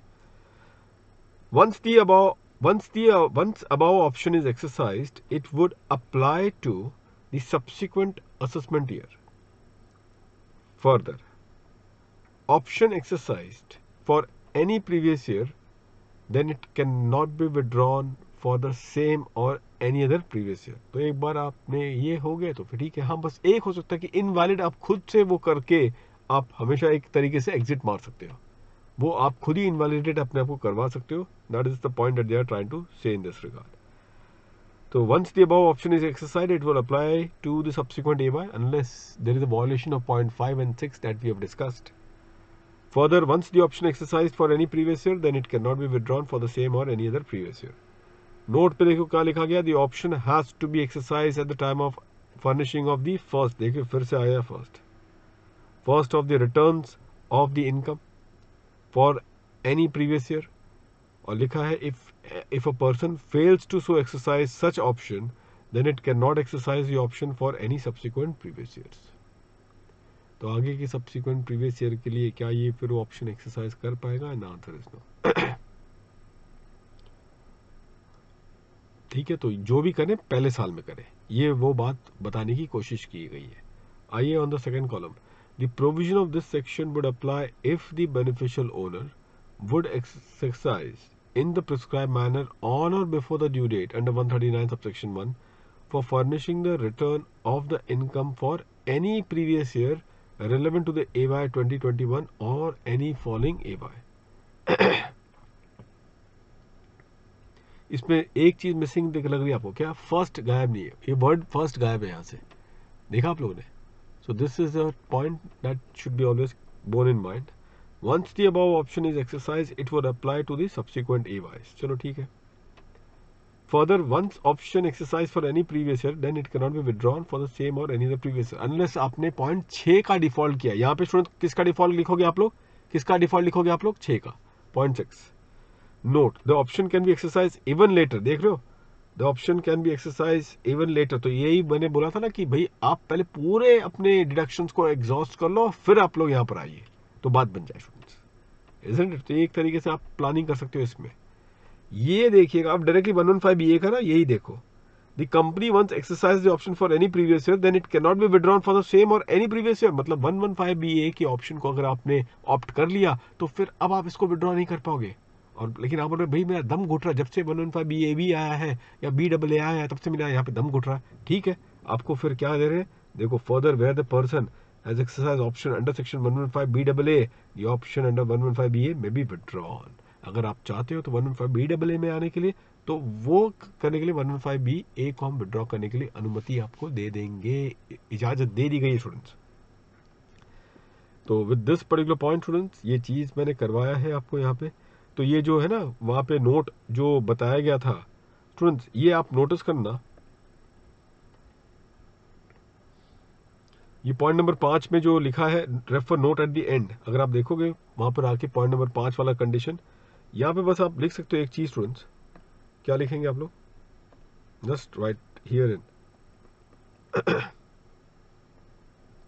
Conditions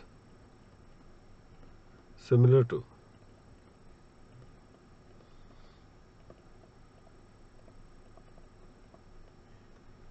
additional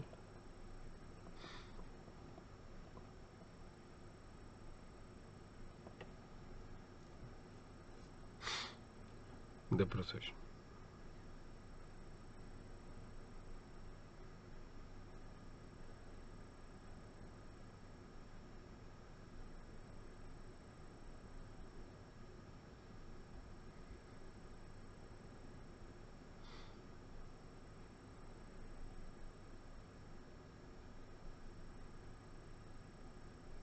sorry, additional depreciation मत करना है यहाँ पे student.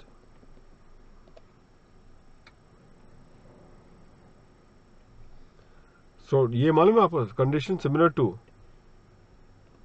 That of section 35AD. आप बोलोगे सर 35AD में क्यों डाल रहे हो आप? अगर तो याद हो स्टूडेंट 35AD में पॉइंट आया था. आप बोलोगे क्या था पॉइंट? चलो आपकी मेमोरी में रिफ्रेश करवाता हूँ, थोड़ा सा केयरफुल रहना स्टूडेंट्स. एडिशनल डेप्रिसिएशन में तो used imported plant and machinery की मनाही है. एडिशनल डेप्रिसिएशन में used old plant and machinery की मनाही है. You can not take an additional depreciation if it is a used imported plant and machinery. लेकिन क्या 35 AD में लिया जा सकता है? And answer is yes. क्या 115 BAB में भी लिया जा सकता है? Again answer is yes. जरा एक बार देखो, इन रिलेशन टू 0.54, ये 115 BAB में जो था ओल्ड प्लांट एंड मशीनरी की कॉन्टेक्स्ट में, any machinery or plant which was used outside India by any other person shall not be regarded as a machinery or plant previously used। मतलब कि वो आपको देना चाहते हैं for any purpose if all the following conditions are fulfilled, that is वो conditions क्या है स्टूडेंट्स, एक बार देखिए। Point number A, such machinery or plant was not at any time before the date of installation by any person used in India। Point number B, such machinery or plant is imported into India from any other country। तो ये imported के लिए ही है India में, लेकिन उसको अभी तक किसी ने इस्तेमाल नहीं किया। और तीसरा है, उस पर्टिकुलर प्लांट पे आपने अभी तक डिडक्शन, आपने नहीं, ये उस पर डिडक्शन किसी ने भी नहीं लिया, तो उस वजह से हम उसे ओल्ड प्लांट एंड मशीनरी नहीं मानेंगे। तो यहाँ पे एलिजिबिलिटी ऐसा लिख दो, एक इसको अब क्लोज करने का टाइम आ चुका स्टूडेंट, इसको क्लोज अप कर लेते हैं। एलिजिबिलिटी ऑफ imported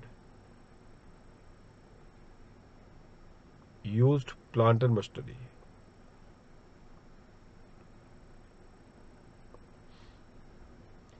और इसमें है आपका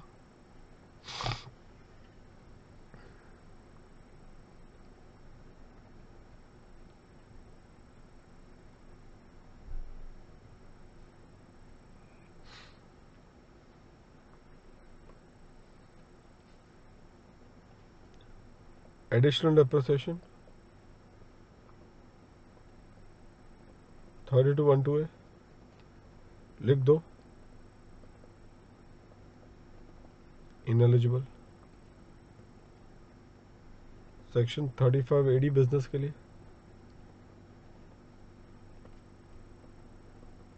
एलिजिबल, और 115 BAB के लिए ये भी आपका है एलिजिबल। ठीक है,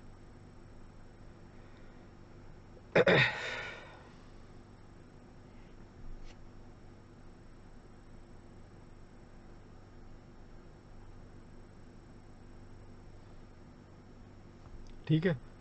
और ये भी देख रहे हो आप लोग, जो यूज्ड, अगर इंडिया का यूज प्लांट एंड मशीनरी अगर होगा तो तब तो इनएलिजिबल है ये। अगर तो ये इंडिया का domestic use plant and machinery तो इलिजिबल है, लेकिन क्या 20% का कुशनिंग आपको दे रखा है कि up to 20% of the total value of the plant and machinery वो आप क्या कर सकते हो, वो डोमेस्टिक आपकी क्या है, वो आप ले सकते, क्योंकि ऑब्वियस बात है कि हम ये नहीं सोचते सब ब्रांड न्यू होना चाहिए। ठीक है, तो चलो ठीक है, थोड़ा अगर ओल्ड प्लांट मशीनरी लेना चाहोगे तो उसको आप इस्तेमाल कर सकते हो in your 115 BAB business, provided उसकी value 20% of the total value of the plant machinery के ऊपर जानी आना चाहिए। तो ये भी सिमिलर है यहाँ पे, ये डोमेस्टिक ओल्ड या फिर देखो used domestic plant and machinery, used domestic plant and machinery threshold percentage, threshold percentage used domestic plant and machinery, उसका थ्रेशोल्ड परसेंटेज ये आपको दे दिया गया है। Used domestic plant and machinery की थ्रेशोल्ड परसेंटेज स्टूडेंट्स ये आपको दे दी गई है। ठीक है,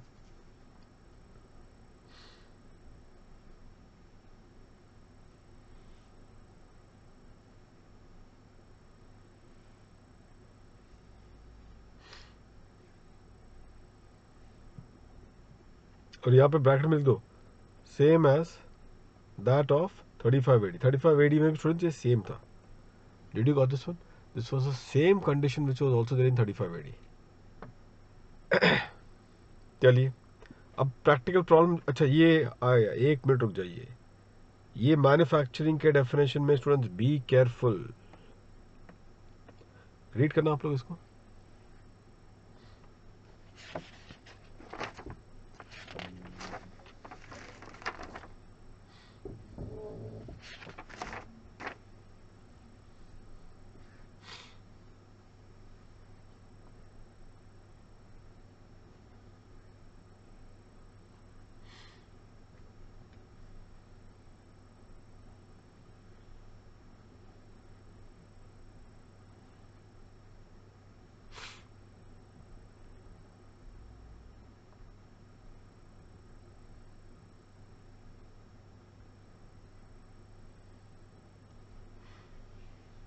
अब ये वाला जो डेफिनेशन है स्टूडेंट्स आपको पता होगा, ये पहले से पुराना सबको पता है। मैन्युफैक्चरर को एज सच डिफाइन तो इसने एक्सक्लूजन तरीके से कर रखा है कि इसके अंदर क्या नहीं होगा। कहने का मतलब है हम 115 BAB की बेनिफिट किसको नहीं देंगे, एक आपको पता होना चाहिए। ये एक्चुअली आप लोग लिख दो स्टूडेंट्स, एक क्लैरिफिकेशन। पहले कंफ्यूजन था लास्ट ईयर तक कि ये जो बेनिफिट है ये क्या आप नॉर्मल मैन्युफैक्चरिंग के लिए भी इसको इस्तेमाल करेंगे, तो अब क्लैरिफिकेशन उसका आ चुका है कि नहीं, ये सिर्फ मैन्युफैक्चरिंग का जो एक्सक्लूजन है ये सिर्फ 115 BAB के लिए ही इसको क्या है आजमाया जाएगा। क्यों मैं बोल रहा हूँ स्टूडेंट्स, क्योंकि ये जो प्रिंटिंग ऑफ बुक्स है ना, प्रिंटिंग ऑफ बुक्स ये अपने आप एक मैन्युफैक्चरिंग एक्टिविटी है और ये जजमेंट भी है, उसका एक CBDT सर्कुलर भी है। तो क्वेश्चन यही आता है कि अगर तो यार printing of book manufacturing activity है तो फिर उस केस में क्या होगा। तो उस केस में नोटिस करना कि आपको 115 BAB में उसकी ऑप्शन की मिलेगी नहीं बेनिफिट। तो आप चलो ठीक है, आप प्रिंटिंग ऑफ बुक्स वाला अगर कोई कैटेगरी ऑफ एसएससी होगा, like for example Bharat law house जो हमारी कैप्सूल की किताब छापता है, ठीक है, अब वो उसकी एक्टिविटी मैन्युफैक्चरिंग है।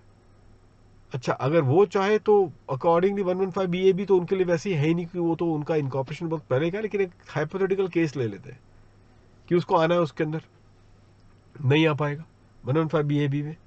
अच्छा, लेकिन अगर वो नॉर्मल प्रोविजन में अगर रह रहा है ना, नॉर्मल प्रोविजन में, तो उसकी एक्टिविटी वो मैन्युफैक्चरिंग तो है। नॉट, ये सिर्फ ध्यान रखना, ये जो प्रिंटिंग वाला जो बात है ना, जिसको एक्सक्लूड कर रखा है from manufacturing, that is limited only for 115 BAB। जबकि नॉर्मल केस में स्टूडेंट्स वो उसको मैन्युफैक्चरिंग मानी जाती है। उसका मतलब ये है कि उसको एडिशनल डेप्रिसिएशन का बेनिफिट मिल जाएगा। It will be eligible for the additional depreciation. तो वो तो बेनिफिट उसको मिलेगा वहां पे 3212A में, लेकिन 115 BAB का ऑप्शन उसको नहीं मिलेगा। ये चीज आप लोग ध्यान में रखना। तो एक बस आपको एक नोट आपको लिखवाना, तो लिख लो यहाँ पे। सो दी अबाव एक्सक्लूजन, एक वहां पे एस्ट्रिक करके ना, the above exclusion is specific only for section 115 BAB. Therefore, where the SSE is engaged in the printing of books,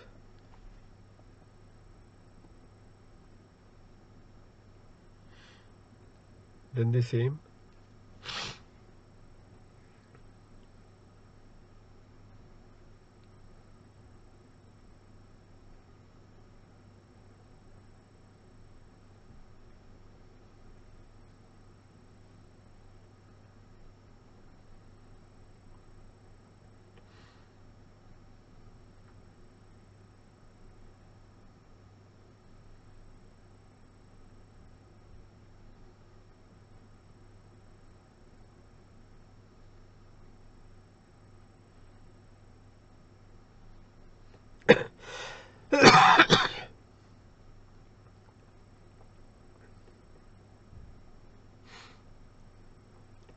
ऐसा go, then the same would not be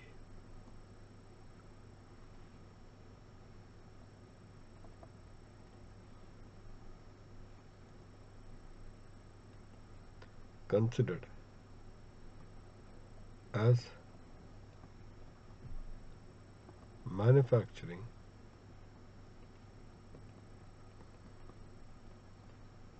for the purpose of section 115 BAB.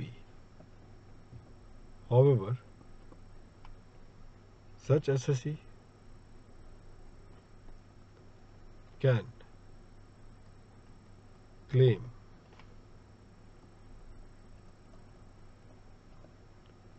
additional depreciation as it is considered as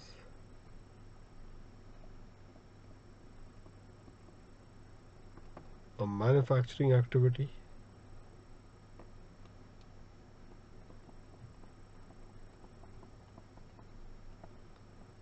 in the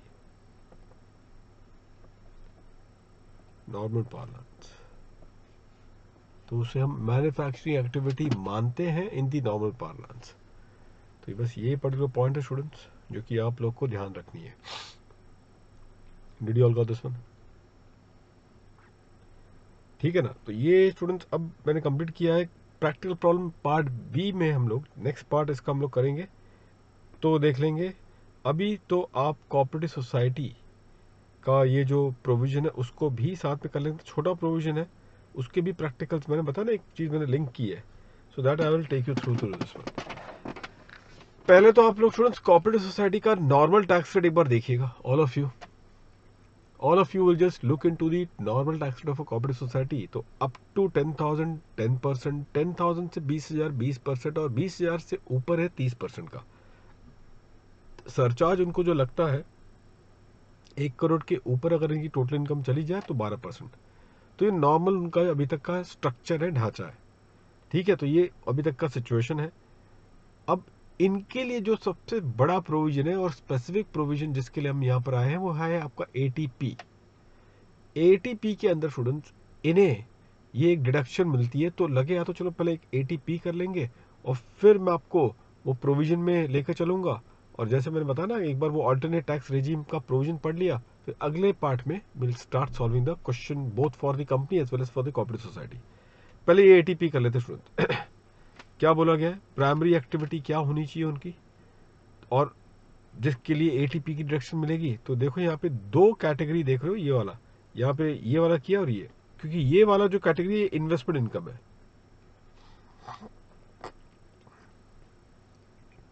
so this category is all about the investment income. थोड़ा difference आप लोग समझने की कोशिश करना है इसमें।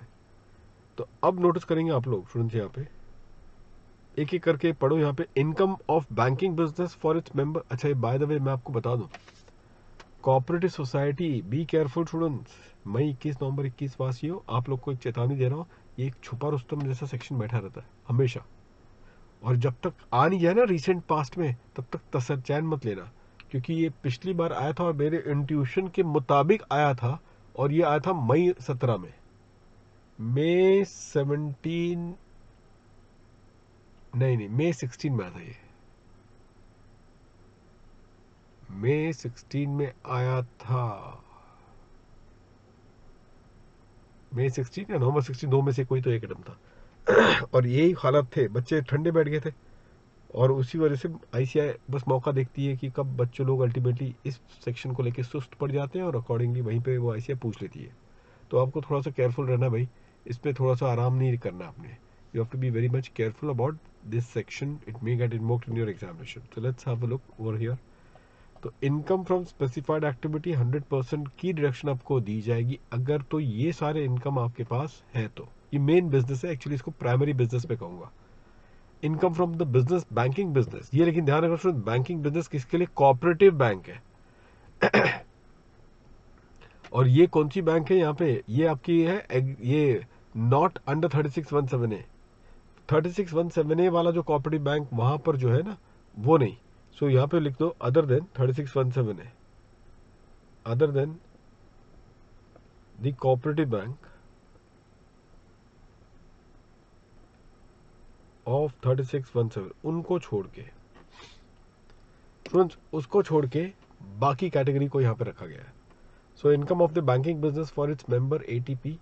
बाकी उसके नीचे है profit attributable to the cottage industry, तो वो भी कवर किया गया है। बाद में प्रॉफिट, एक कॉर्पोरेट सोसाइटी क्या है, it is engage in marketing of the agricultural produce grown by the members. Marketing of what students, agricultural produce which is grown by the members, तो वो भी कवर करवाया गया है। उसके बाद है स्टूडेंट्स आपका income from purchase of agricultural implements, seeds, life stocks intended for the purpose of supplying them to its members is deductible under again ATP2। तो जो भी होगा ना, ये एग्रीकल्चरल वो क्या कर रही है, परचेज कर रही है, ठीक है, for the purpose of supply. तो जनरली हो करना क्या होता है ना, ये बल्क में परचेज करते हैं, तो इकोनॉमीज ऑफ स्केल के आधार पे उनको बेनिफिट मिल जाती है प्राइसिंग की, और ये बेनिफिट जो उनको मिली है प्राइसिंग की, वो मेंबर्स को पास ऑन कर देते हैं। तो उसमें अगर थोड़ा बहुत प्रॉफिट कमाया तो क्या उनको पूरी डिडक्शन एटीपी में मिल जाएगी? बिल्कुल मिलेगी। नेक्स्ट पॉइंट देखना students, income from processing without the aid of the power. Without the aid of the power, तो उसमें अगर जो, लेकिन without the aid of power क्या आपने प्रोसेस किया? Agricultural produce. तो कोई भी इस तरीके से आपने एग्रीकल्चर प्रोड्यूस को लेके बिना पावर को उपयोग में लाए, लाइक फॉर एग्जांपल जैगरी बना रहे हो आप, शुगर केन से जैगरी बनाने की प्रक्रिया, और बिना पावर के प्राइमरी आपने क्या किया है, वो जैगरी बनाने में वो कोऑपरेटिव सोसाइटी काफ़ी सहायक रूप उसने अदा की, उसके लिए उन्होंने पैसे लिए। किससे लिए? जितने भी ये थे मेंबर्स थे, तो उस एक्टिविटी से अगर इनको अगर प्रॉफिट मिला होगा तो वो आपको एग्जेम्पशन दे देंगे, डिडक्शन एटीपी में मिल जाएगा। Income from activity of collective disposal of labour of its member, तो जो मेंबर्स हैं उनके कलेक्टिव लेबर्स जो होंगे वो मूव करना और ये सप्लाई करवाना, उसके कॉन्टेक्स्ट में अगर इन्होंने अपने एक्टिविटीज़ दी है, अपनी सर्विसेज दी है, और उसके लिए अगर सोसाइटी ने आपसे क्या किया है, आपसे वो चार्जेस लिए हैं, तो वो चार्जेस पे उनको पूरी एटीपी की डिडक्शन मिल जाएगी। बाद में है profit of society engage in fishing and allied activities, ATP. Then thereafter primary society engage in supply of milk, oil seeds and fruits etc. Students, before I proceed further, एक चीज मेरे दिमाग में आ रहा है, ध्यान में आ रहा है। केस लॉ की लेक्चर में मैंने पूरे केस में एक है वेंकटेश कोऑपरेटिव सोसाइटी पे ना वो केस लॉ आया, मैंने प्लीज वो एक आप लोग को 2.5 आवर्स की मैंने केस लॉ की वीडियो ली है आप लोगों के लिए, आपके अटेम्प्ट के लिए। Primary I have wrapped up the entire case law, around 66 case law हमने खत्म किया है, डिस्कस किया है उस वीडियो के तहत, in that particular video. So you have to go through that thing, और उसमें एक ये वाला सुप्रीम कोर्ट का जजमेंट है, तो वो आप लोग प्लीज देखना। कुछ ट्रांसफर चार्जेस के कॉन्टेक्स्ट में वो पर्टिकुलर जजमेंट आया है primary, you will just go through the same without fail. Primary Unacademy के ही ये चैनल पे मैंने वो पर्टिकुलर लिया था, अगर लिंक अगर नहीं अगर आपको मिली होगी तो मुझसे पूछ लेना, मैं आपको बता दूंगा, ठीक है? लेकिन ये प्लीज कर लेना, ये काफी क्रिटिकल होगा। Primary society engage in supply of milk, oil seeds, fruits etcetera, तो चलो ये भी कवर्ड है। अच्छा, income from the other activity में देखो कोऑपरेटिव कंज्यूमर, देखो ये क्या लिखा है पहले यहाँ पे पूरा इनकम का डिडक्शन तो मिलता नहीं है यहाँ पे, लेकिन क्या है, फ्लैट डिडक्शन मिलता है। देखिए क्या है, in case of the consumer cooperative society ₹1 lakh, और दूसरे केस में फ्लैट 50,000 की डिडक्शन देती है। तो एक थ्रेशोल्ड होता है ना, एक इतनी अमाउंट की डिडक्शन आपको दे दी जाएगी अगर आप ये हो तो लाइक फॉर एग्जांपल अपना बाजार है, तो अपना बाजार वहां पे आता है, कंज्यूमर कोऑपरेटिव सोसाइटी में चला जाएगा, तो उसके लिए 1 लाख का उसको फ्लैट डिडक्शन मिलेगा। ओवर एंड अबाउ अगर ये सब एक्टिविटी अगर वो करता रहेगा, ओवर एंड अबाउ दैट उसको ये 1 लाख मिल जाएगा। और उसी तरीके से अगर कोई कंज्यूमर कोऑपरेटिव सोसाइटी के अलावा कोई कोऑपरेटिव सोसाइटी है, तो ओवर एंड अबाउ ये जो प्राइमरी एक्टिविटी है उसके बाद भी आपको 50,000 की फ्लैट डिडक्शन दे दी जाएगी। और लीजिए स्टूडेंट्स, ये नेक्स्ट वाला पॉइंट पे क्या है, इनकी जो इन्वेस्टमेंट इनकम है उसके बारे में बताया गया है। तो ATP 2 100% of the interest and dividend derived by a cooperative society from its investment in any other, interest और डिविडेंड स्टूडेंट दोनों को अंडरलाइन करके चलो, दोनों का ही डिडक्शन आपको दिया जाएगा, लेकिन इन्वेस्टमेंट कहाँ करोगे, कंपनी में करोगे, नहीं दूसरे कोऑपरेटिव सोसाइटी में। फिर 100% of income derive by cooperative society from letting out of the godown और warehouse for the storage purpose या processing etcetera shall be deductible under section eighty P, shall be deductible under section eighty P. तो ये situation ultimately बना गया। अब यहां पे देखो question number 1, Mysore cooperative society derives the income during the financial year 2021 from the following sources. Point number 1 है आपका income from processing with the aid of power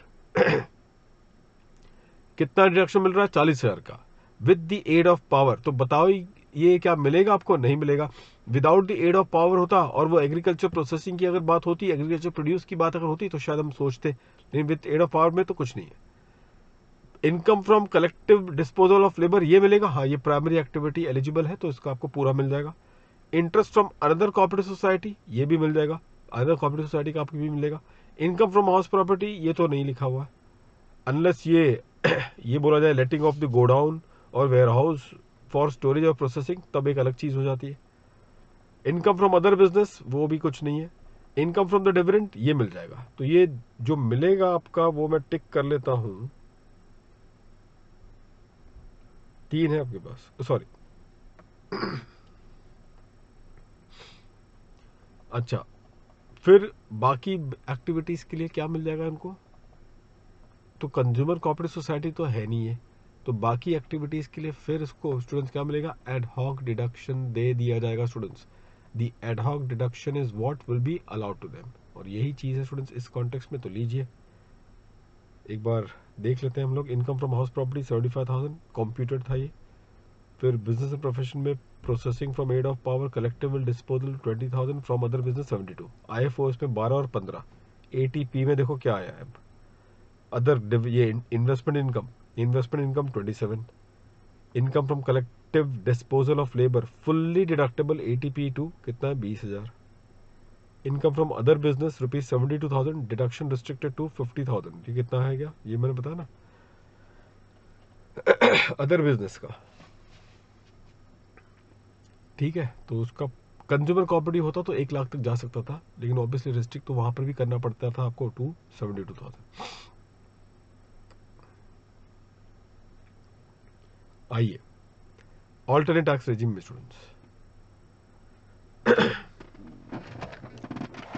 तो इसके तो कंडीशंस छोटे ही हैं, प्राइमरी ज़्यादा नहीं है इसके अंदर।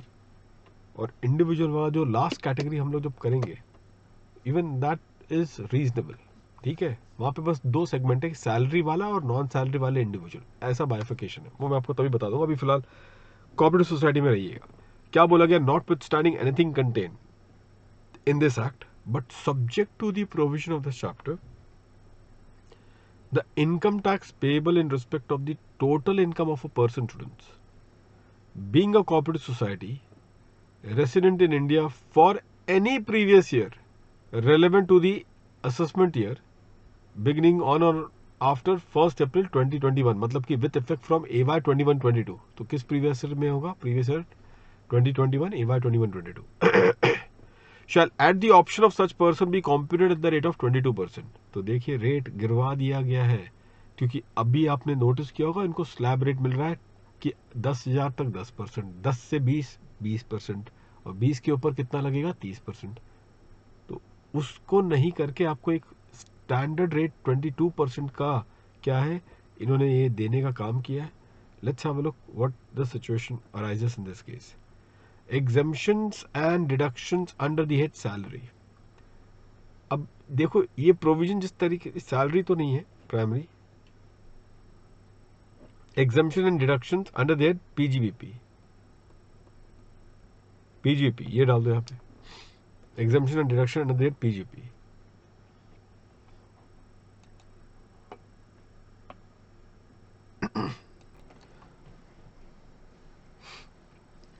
तो फिर स्टूडेंट्स यहाँ पे आपने ये पूरे सेक्शन में देखो क्या करना होगा, वही सारे PGBP के बड़े डिडक्शन जो मैंने बताया था ना, सेम अगर आप लिखोगे यहाँ पे same as that of 115 BAB ऐसे डाल दो।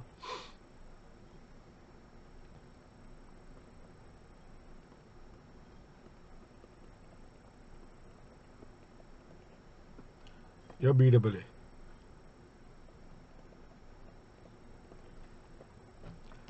एडजस्टमेंट ऑफ द लॉसेस, इसमें एडजस्टमेंट ऑफ द लॉसेस क्या रहेगी?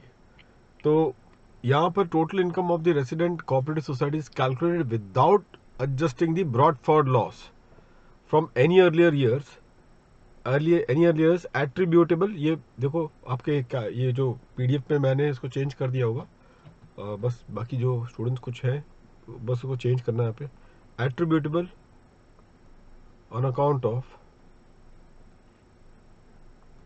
the specified